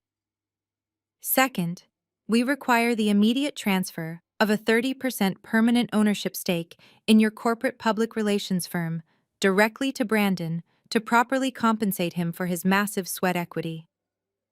The room fell completely silent. The mediator looked at the ridiculous demands and then looked over at me, clearly expecting me to erupt into a massive fit of rage. $5 million and a 30% stake in a highly successful corporate agency was an absolutely insane demand, based on absolutely zero legal precedent. Brandon crossed his arms over his chest, leaning back in his leather chair with a look of absolute triumph on his sweaty face. He genuinely thought he had completely cornered me. He thought the fear of a messy public corporate lawsuit would force me to instantly cave and write him a massive check. Chloe glared at me, waiting for me to start crying and begging for their forgiveness. I did not cry. I did not scream out in frustration or anger. I did not even frown or show the slightest hint of physical discomfort. I simply sat there in my heavy leather chair and let the absolute absurdity of their grand extortion speech hang heavily in the cold, quiet air of the luxury conference room. I decided to let them fully enjoy their pathetic fake victory for exactly 30 seconds of unbroken silence. I looked directly into Brandon, sweating eyes, watching his extremely smug confidence suddenly waver just a tiny fraction under my completely emotionless and calculating stare. Then, without saying a single word, I slowly reached forward and placed my hands firmly on the heavy brass locks of my black leather briefcase. The heavy brass locks of my black leather briefcase opened with a sharp, definitive click that echoed loudly in the silent luxury conference room. I slowly lifted the thick leather flap and reached inside the front compartment. Everyone at the mahogany table leaned forward slightly, watching my hands with intense, eager anticipation. Brandon was practically salivating, thinking I was reaching for my corporate checkbook to grant his massive extortion demand. Instead, I pulled out a single thick stack of official legal documents printed on heavy bonded paper. I placed them gently on the polished wood surface right in front of me. I looked directly at Attorney Jenkins, who was still standing proudly, puffing out his chest. "Mr. Jenkins," I said, keeping my voice perfectly level and completely devoid of emotion. "Your clients have deliberately misinformed you about the fundamental nature of our financial relationship. There was absolutely no implied contract, and there was certainly no corporate consulting provided by this unemployed man sitting next to you. In fact, the only legally binding relationship that currently exists between myself and my family is a standard landlord and tenant agreement." Attorney Jenkins frowned deeply, his nasal voice returning immediately. "A landlord and tenant agreement?" he repeated, looking completely confused. "Miss Maya, this mediation is regarding a multi-million-dollar corporate dispute and severe emotional damages. We are not here to discuss petty residential leases. We are discussing exactly what I tell you we are discussing," I replied, my voice dropping to a sharp, authoritative edge that instantly silenced the cheap lawyer. I turned my attention away from him and looked directly at my mother, Helen, and my father, Reverend Thomas. They were both sitting stiffly, their smug expressions slowly morphing into genuine confusion. "Mom, Dad," I said, gesturing toward the thick stack of papers. "Do you remember 6 years ago when the bank was aggressively threatening to foreclose on your massive suburban mansion? You were completely bankrupt. You came to my small apartment crying and begging me to save your precious reputation in the church community. You told everyone I generously paid off your massive mortgage out of the kindness of my heart. We raised you to be a generous daughter." Helen snapped defensively, crossing her arms over her chest. "It was your familial duty to help us in our time of need. You owed us that money for giving you a wonderful life." "I did not give you a single dime, Mom," I corrected her smoothly. I did not pay off your massive mortgage. I legally purchased the entire property directly from the bank through my private limited liability company. I saved you from public eviction by buying the mansion and allowing you to live there rent-free for the last 6 years. The room fell completely silent again. Reverend Thomas' face lost all of its color. He reached across the mahogany table with trembling hands and grabbed the heavy bonded paper. He rapidly flipped through the official property deed, scanning the dense legal text. His eyes widened in absolute horror as he saw my corporate entity listed as the sole legal owner of the sprawling estate. "This cannot be right," Helen gasped, snatching the papers out of his hands. She frantically read the bold print, her designer-manicured fingernails digging sharply into the thick paper. "You told us you paid the bank to fix the loan, Maya. You specifically said the house was completely safe." "I said the house was safe from the bank," I replied, leaning back comfortably in my heavy leather chair. "And it was safe. It belongs to me. You have been living under my roof as my legal tenants on a month-to-month basis. I paid the property taxes. I paid the expensive landscaping fees. I paid for the massive roof repairs last summer. I am the sole owner of the property, and I no longer wish to financially support ungrateful tenants who actively conspire to have me falsely arrested for criminal elder abuse. You cannot do this to us." "Reverend Thomas," shouted his booming preacher voice, cracking with sheer panic. "That is our family home. We have lived in that neighborhood for 20 years. Where exactly are we supposed to go?" "That is absolutely not my problem, Dad," I stated coldly. "You should have thought about your living situation before you eagerly backed a ridiculous civil lawsuit attempting to steal my corporate agency." I reached back into my open leather briefcase and pulled out a single crisp white sheet of paper bearing the official state seal. I looked directly into my mother's terrified eyes, watching her fake wealthy reality completely crumble into absolute dust. Then, with a slow, deliberate physical motion, I gracefully slid the formal 30-day eviction notice toward her shaking hands. My mother stared blindly at the crisp white paper resting in front of her. The bold black letters spelling out notice of eviction seemed to completely shatter the fragile glass house she had lived in for the last 6 years. She did not scream or argue, she simply sat frozen in absolute disbelief. I turned my undivided attention back to the primary target sitting across the mahogany table. Attorney Jenkins cleared his throat. "Well?" He stammered, his nasal voice losing confidence. "The residential status of your parents is a separate legal matter. However, we are primarily here to address the corporate lawsuit and the $5 million settlement demand regarding my client Brandon. He still maintains a rightful claim to a 30% stake in your public relations firm based on his extensive financial consulting and the severe emotional distress you intentionally caused him." I smiled warmly at the cheap lawyer. "Mr. Jenkins, I admire your persistent dedication to a sinking ship," I replied smoothly. "But before we discuss massive cash settlements or corporate ownership transfers, we must officially settle Brandon's outstanding debts first." Brandon scoffed loudly, leaning forward in his leather chair. "Debts?" He laughed, his voice dripping with condescending mockery. "I do not owe you a single dime, Maya. There was never any formal agreement to repay the allowance you voluntarily gave us.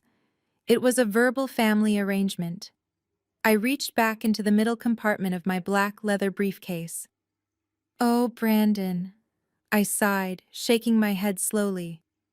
"You really should know better than to sign financial paperwork without thoroughly reading the fine print." I pulled out a tightly bound stack of financial documents and tossed them onto the center of the polished mahogany table. Attorney Jenkins immediately reached forward and grabbed the stack, adjusting his cheap glasses as he began reading the top page. "Over the last 5 years, every single time Brandon and Chloe came crying to me for a massive cash bailout to pay their luxury car leases, country club fees, or private school tuition, I required Brandon to sign a simple document," I explained. "I told him it was just a standard tax formality required by my corporate accounting department to legally process large cash transfers. He was always in such a frantic, desperate hurry to get his hands on my money that he blindly signed every single page without ever asking a single question. Attorney Jenkins' face turned completely pale as he rapidly flipped through the dense pages of legal text. He swallowed hard, his eyes darting frantically back and forth across the paper. "If you actually bother to read the bold print, Brandon," I continued, leaning comfortably back in my heavy leather chair, "you will clearly see those documents are not tax formalities. They are legally binding interest-bearing personal promissory notes. You officially agreed to repay every single dime I ever gave you at a highly competitive annual interest rate." Brandon's face flushed a deep, angry red. "You tricked me," he shouted, slamming his fist down hard on the table. "Those papers are completely invalid. You cannot legally enforce a deliberate trick. They are notarized, legally binding contracts drafted by one of the most ruthless corporate law firms in the state of Georgia." I countered sharply, my voice cutting effortlessly through his yelling. "And according to precise calculations finalized by my accounting department yesterday morning, the total accumulated principal and interest you currently owe me sits at exactly $1.4 million. This number does not even include the massive legal fees you will be forced to pay my attorneys when we finalize the upcoming civil judgment against you," I added coldly. The court-appointed mediator, who had remained entirely silent during the entire explosive exchange, suddenly leaned forward and looked at the documents with genuine professional interest. Attorney Jenkins slowly lowered the papers to the table, looking at Brandon with absolute disgust and sheer panic. The cheap lawyer realized he had taken a massive civil case on contingency for a client actually drowning in millions of dollars of legally documented debt. "You are suing me for $5 million, Brandon?" I asked, raising an eyebrow. "That is fascinating, because I am officially countersuing you for the $1.4 million you legally owe me, and unlike your completely fabricated corporate consulting claims, my lawsuit comes with your actual signature on 50 separate pages of binding financial contracts." The arrogant smirk vanished from Brandon's face. He sat frozen, staring blankly at the stack of promissory notes resting on the mahogany table. His breathing became incredibly shallow and erratic. Chloe turned completely pale and looked at Brandon, who was sweating profusely. He realized his pathetic extortion attempt had now officially sealed his absolute financial ruin forever in this room. Attorney Jenkins did not say another word. He simply closed his cheap briefcase and slowly pushed his chair away from the polished mahogany table. He knew a completely lost cause when he saw one. "I am withdrawing as your legal counsel effective immediately," he announced, looking at Brandon with pure disgust. "You blatantly lied to me about your financial status and the existence of these binding contracts. I will not be a party to this fraudulent extortion attempt." He stood up and walked briskly out of the luxury conference room, leaving my family completely abandoned and utterly defenseless. The heavy oak doors clicked shut behind him, echoing loudly in the tense silence. Brandon was hyperventilating, his chest heaving under his wrinkled suit. Chloe was openly weeping now, her face buried in her hands, as the brutal reality of her shattered suburban life crashed down upon her. Reverend Thomas and Helen sat paralyzed, staring blindly at the massive stack of promissory notes and the formal eviction notice. "I am not finished yet," I stated coldly, breaking the heavy silence.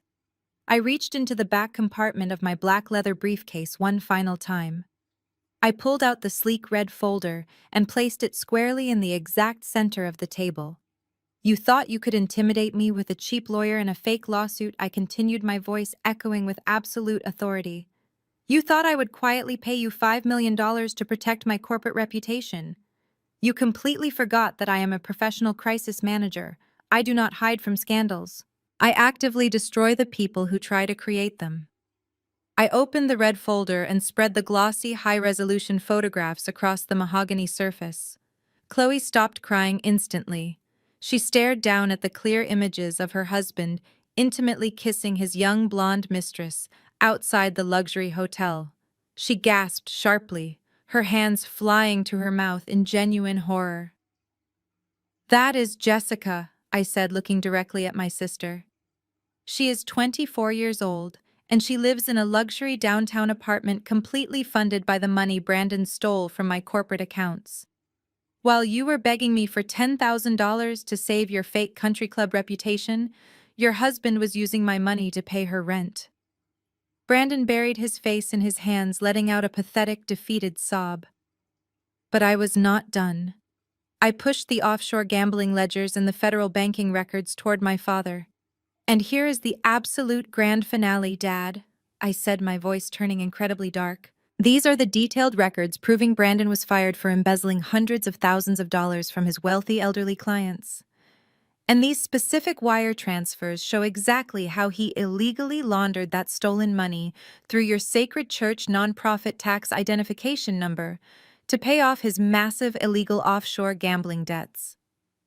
The court-appointed mediator physically recoiled from the table, realizing he was currently sitting in a room with individuals actively committing massive federal crimes. Reverend Thomas began to weep uncontrollably, his fake righteous facade completely obliterated.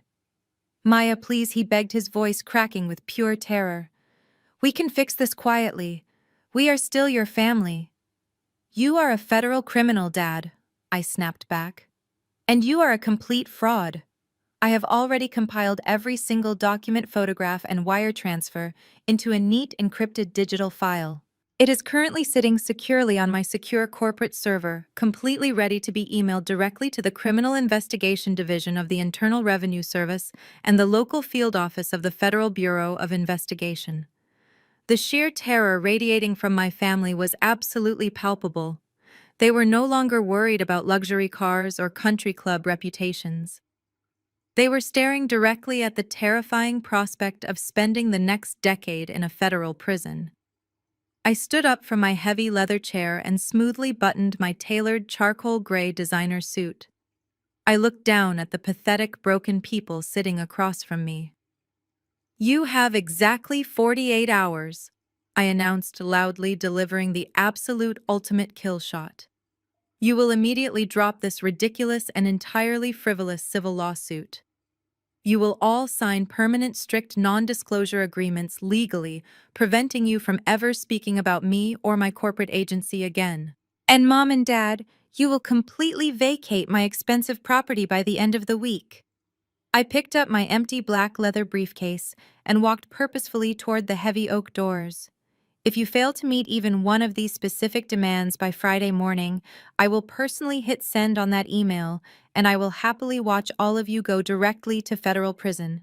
Have a very wonderful afternoon. I reached the heavy oak door and wrapped my hand around the cool brass handle, ready to walk out and leave them to their self-inflicted destruction. Before I could even turn the knob, a loud, desperate scraping sound echoed behind me. Brandon had violently pushed his heavy leather chair back and jumped to his feet. "Wait, Maya, please wait!" he shouted, his voice cracking with sheer panic. "Do not send that email to the federal authorities. I will sign whatever you want me to sign right now." I turned around slowly, releasing the brass handle. Brandon was practically sprinting across the luxury conference room toward the polished mahogany table. He grabbed the cheap pen his lawyer had left behind and frantically began scribbling his signature across the formal withdrawal of the civil lawsuit. "Brandon, what are you doing?" Chloe screamed, standing up and grabbing his arm. "You cannot just give up. We need that money to save our house and pay for the girls' school." Brandon violently yanked his arm out of her grasp, shooting her a look of pure hatred. "There is no money, Chloe." He snarled, his face completely red. "It is all gone. Everything is gone. I am not going to federal prison just to protect your pathetic lifestyle. You are the one who forced me to hire that cheap lawyer. You pushed me to do this today." Chloe stumbled backward as if she had been physically struck. "I pushed you," she gasped, her voice trembling. "You are the one who embezzled the money. You are the one secretly paying rent for a 24-year-old cocktail waitress. How could you do this to us? Because you are completely exhausting, Chloe." Brandon shouted back, entirely abandoning any remaining shred of human decency. "You contribute absolutely nothing to my life. Jessica actually appreciates me. You just constantly complain and spend money we do not have. I am done with this insane family." Reverend Thomas tried to intervene, stepping toward his son-in-law with his hands raised. "Now listen here, Brandon. You have a holy covenant with my daughter," he began, his preacher voice trembling weakly. "Shut up, old man," Brandon snapped aggressively, pointing the pen at my father. "You took a cut of the dirty money to pay your golf fees. You are just as guilty as I am. You can sit here and preach, but I am saving myself."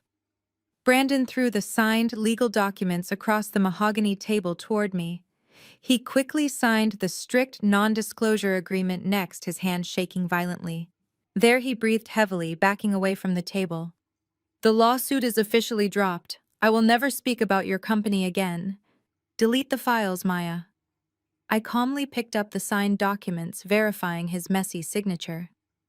"I will delete the files when you leave the state of Georgia." "Brandon," I replied coldly, "if I ever see your face in Atlanta again, I will send the entire digital dossier to the authorities." Brandon did not hesitate for a single second. He grabbed his cheap briefcase, completely ignored his sobbing wife, and ran out of the luxury conference room. The heavy oak doors slammed shut behind him, leaving a deafening silence in his cowardly wake. Chloe collapsed back into her leather chair, burying her face in her trembling hands. The beautiful golden child, who had spent her entire life mocking me, was finally experiencing the absolute devastation of her own toxic choices. Her fake wealthy husband was a federal criminal who just abandoned her for a much younger woman. Her perfect suburban life was entirely funded by stolen money and my stolen credit cards. She had absolutely nothing left. She slowly raised her head and looked at me. Her expensive makeup was completely ruined, running down her pale cheeks in dark, messy streaks. "Maya, please," she begged, her voice reduced to a pathetic, broken whisper. "He left me. I have no money. I have no car. I do not even have a way to get back to my house. Please, Maya, you have to help me. Just give me enough money to hire a divorce lawyer. Let me and the girls come stay at your penthouse until I can figure this out. I am your sister." I looked directly at the selfish woman who had laughed when her husband insulted my career at the Thanksgiving dinner table. I carefully placed the signed legal documents into my black leather briefcase and securely snapped the brass locks shut. "You told me I was dead to you, Chloe," I said, my voice completely devoid of any human sympathy. "You should not ask a ghost for a massive cash bailout." I turned my back on her, sobbing, and walked proudly out of the conference room. The rest of my work week was remarkably peaceful. I did not receive a single text message or voicemail from any member of my family. The silence was absolute golden proof that my brutal 48-hour ultimatum had worked flawlessly. They were finally too terrified to try another desperate manipulation tactic. When Friday morning arrived, the sky over Atlanta was bright and perfectly clear. I drove my luxury car toward the massive suburban estate for the very last time. I did not go to help them pack. I went to personally verify that my property was completely vacated and legally secured by my private security team. I pulled into the upscale neighborhood and immediately realized the main residential street was entirely blocked. I parked my car a full block away and walked the rest of the distance on foot. A massive crowd had gathered directly outside the tall, wrought iron gates of my property. It was not a friendly neighborhood block party. It was a furious, organized protest.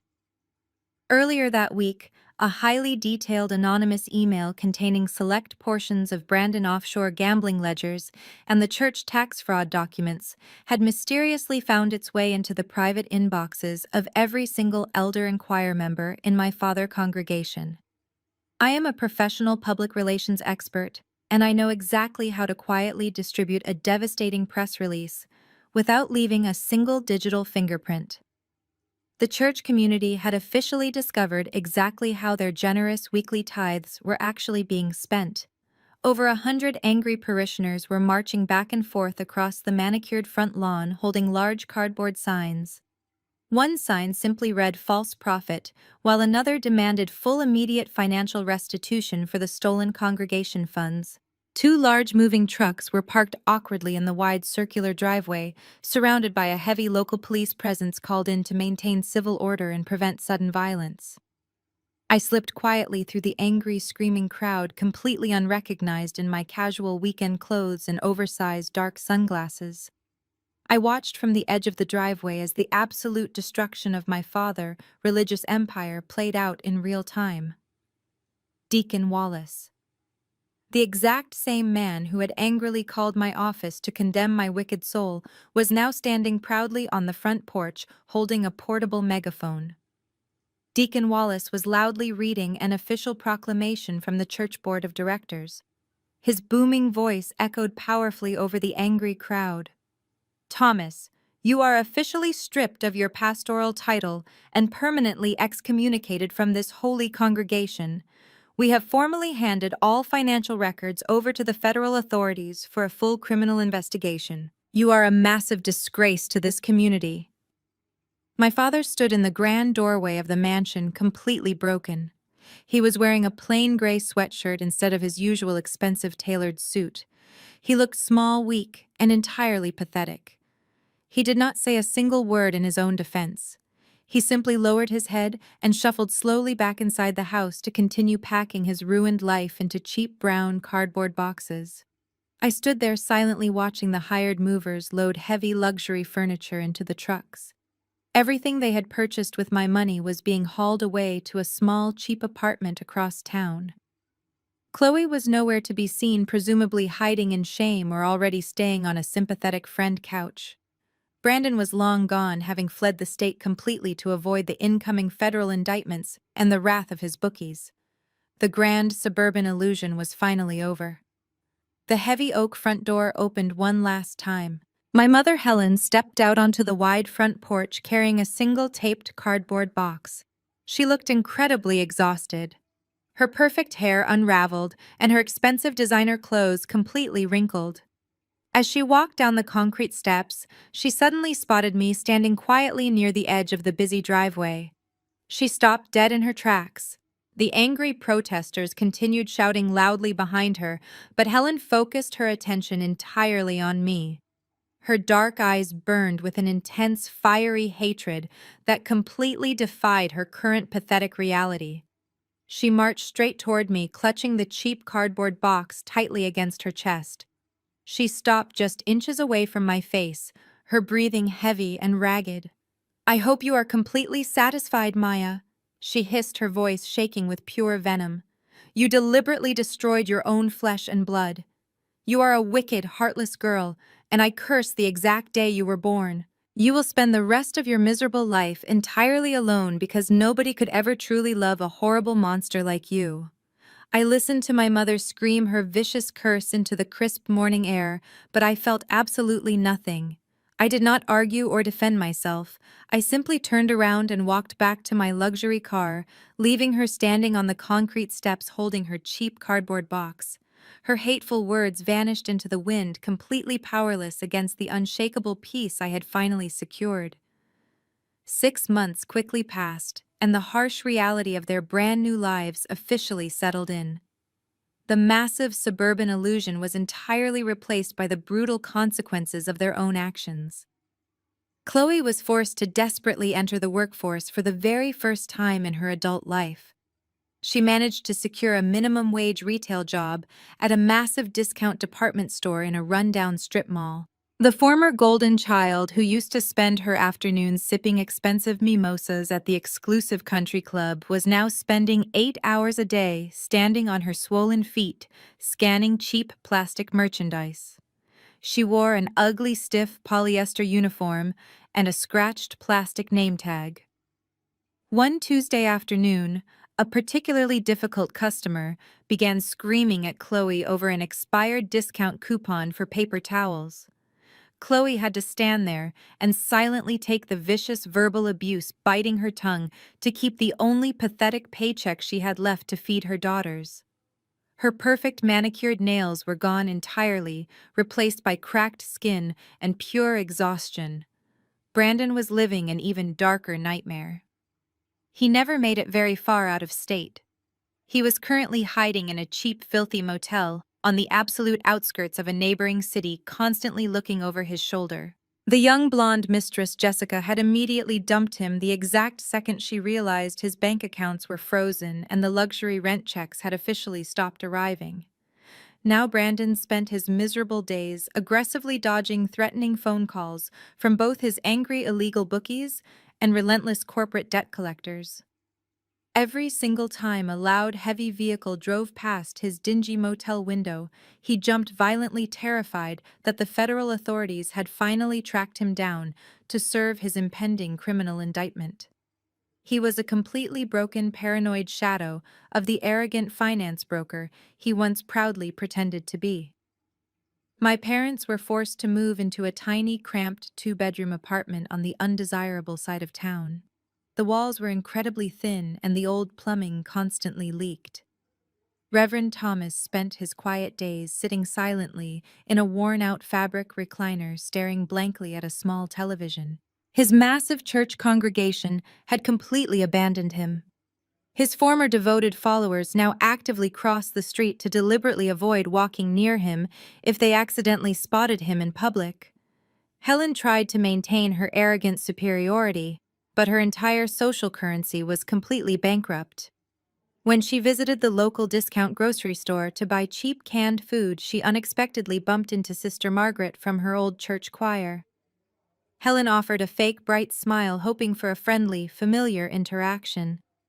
Sister Margaret simply looked her up and down with absolute disgust, turned her metal shopping cart around, and walked silently down another aisle without saying a single word. Helen was officially a total social outcast, completely invisible and entirely irrelevant. While their toxic lives crumbled into absolute dust, my personal world expanded in beautiful, unimaginable ways. I did not spend the rest of my life entirely alone like my bitter mother had viciously predicted. I simply replaced my toxic biological relatives with a beautiful chosen family, who actually loved and respected me for exactly who I was. That very same evening, I hosted a lavish, elegant dinner party at my gorgeous downtown penthouse. The massive mahogany dining table was not filled with entitled, greedy people demanding my money or loudly insulting my successful career. Instead, the long table was surrounded by my incredibly supportive corporate colleagues, my fiercely loyal personal friends, and my wonderful, loving fiancé. We drank expensive vintage wine and ate a spectacular catered meal, laughing loudly until our stomachs physically hurt. The crystal chandeliers glowed warmly overhead, illuminating a room completely devoid of any hidden agendas or malicious family drama. I raised my elegant glass of champagne to make a heartfelt toast, looking around the table at the brilliant, smiling faces of the people who genuinely valued my presence. I realized right then that setting a brutal boundary had not destroyed my life at all. It had actually saved my life.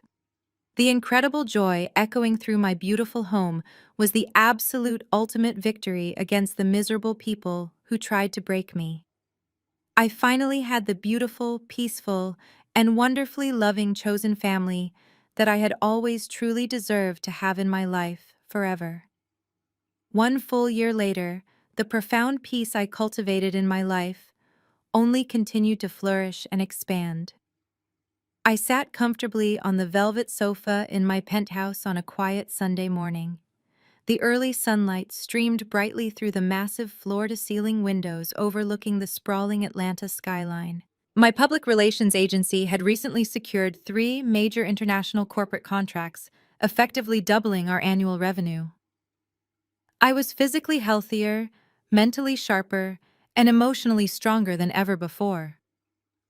I gently placed my warm ceramic coffee mug onto the glass table and opened my sleek silver laptop to review my weekly schedule. As the screen brightened, a new notification chimed softly from my personal email inbox. The sender was unfamiliar, but the subject line instantly caught my attention. It simply read, "Please read this. Maya, I am so sorry." I clicked the message, and my eyes scanned the opening paragraph. It was from Chloe. She had created a brand new email account specifically to bypass the strict digital blocks I had placed on all of her previous contact numbers and social media profiles.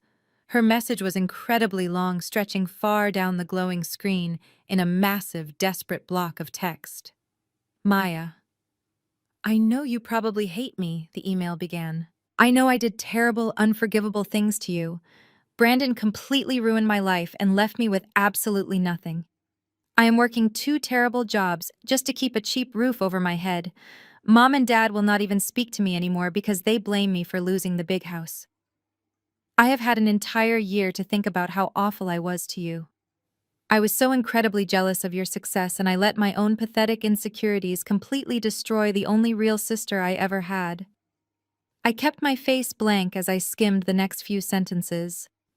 Chloe went on to describe her miserable daily struggles, detailing exactly how hard it was to raise her 2 daughters entirely alone on a minimum wage salary. She tried to use my nieces as heavy emotional leverage, claiming the young girls constantly cried and asked when they would ever get to see their favorite Aunt Maya again. Then came the inevitable desperate pitch. I am a completely different person now, Maya. She wrote her words practically begging through the digital screen. I want to sincerely apologize to you in person. I want to slowly rebuild our broken relationship. Please just let me buy you a cup of coffee so we can start over as a real family. I did not even bother to read the rest of the lengthy email. I stopped reading right there in the middle of her pathetic plea for a magical fresh start. A year ago, reading those desperate words might have triggered a fleeting sense of guilt or a heavy wave of deep sadness. But today, sitting in my beautiful, peaceful penthouse, I felt absolutely nothing. I did not feel angry. I did not feel vindictive. I simply felt entirely indifferent. I realized that responding to her email, even just to reject her, would give her the exact emotional validation she was desperately seeking. It would open a tiny crack in the massive steel wall I had built to protect my peace. I moved my computer mouse directly over the trash icon. I did not type a single word in reply. I did not send a fiery closing statement. I simply clicked my mouse and completely deleted the message, permanently erasing her desperate words from my computer. I quickly blocked the new email address, ensuring she could never reach me through that avenue ever again. I closed my laptop, picked up my warm coffee mug, and took a long, satisfying sip. My life is entirely my own now. I look directly into the camera, addressing you, the viewer watching my story. Blood makes you related, but loyalty makes you family.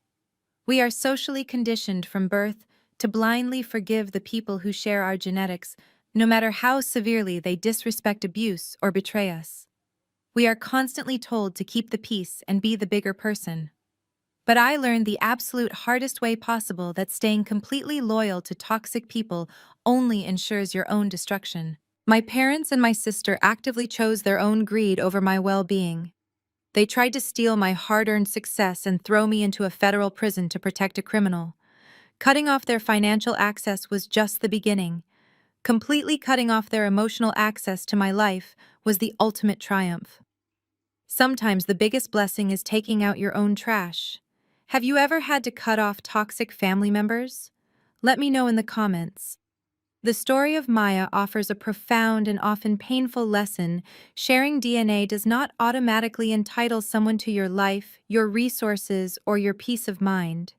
Society heavily pushes the narrative that family is everything, conditioning us to tolerate mistreatment, financial abuse, and emotional manipulation under the guise of unconditional love. However, this narrative can be a dangerous trap. Maya's journey illustrates that toxic behavior remains toxic regardless of who perpetrates it. Her relatives viewed her not as a beloved family member, but as a human bank account and a convenient scapegoat for their own catastrophic choices. The core takeaway here is the absolute necessity of setting and enforcing uncompromising boundaries. When we allow familial guilt to override our self-respect, we enable the very behavior that drains us. True loyalty is earned through mutual respect, honesty, and unwavering support, not extracted through manipulation or entitlement. Maya's ultimate victory was not just in legally outmaneuvering her fraudulent brother-in-law or evicting her complicit parents. Her true triumph was the quiet, absolute indifference she felt a year later, when she deleted her sister's email. She realized that walking away from an abusive family is never an act of cruelty. It is an act of profound self-preservation.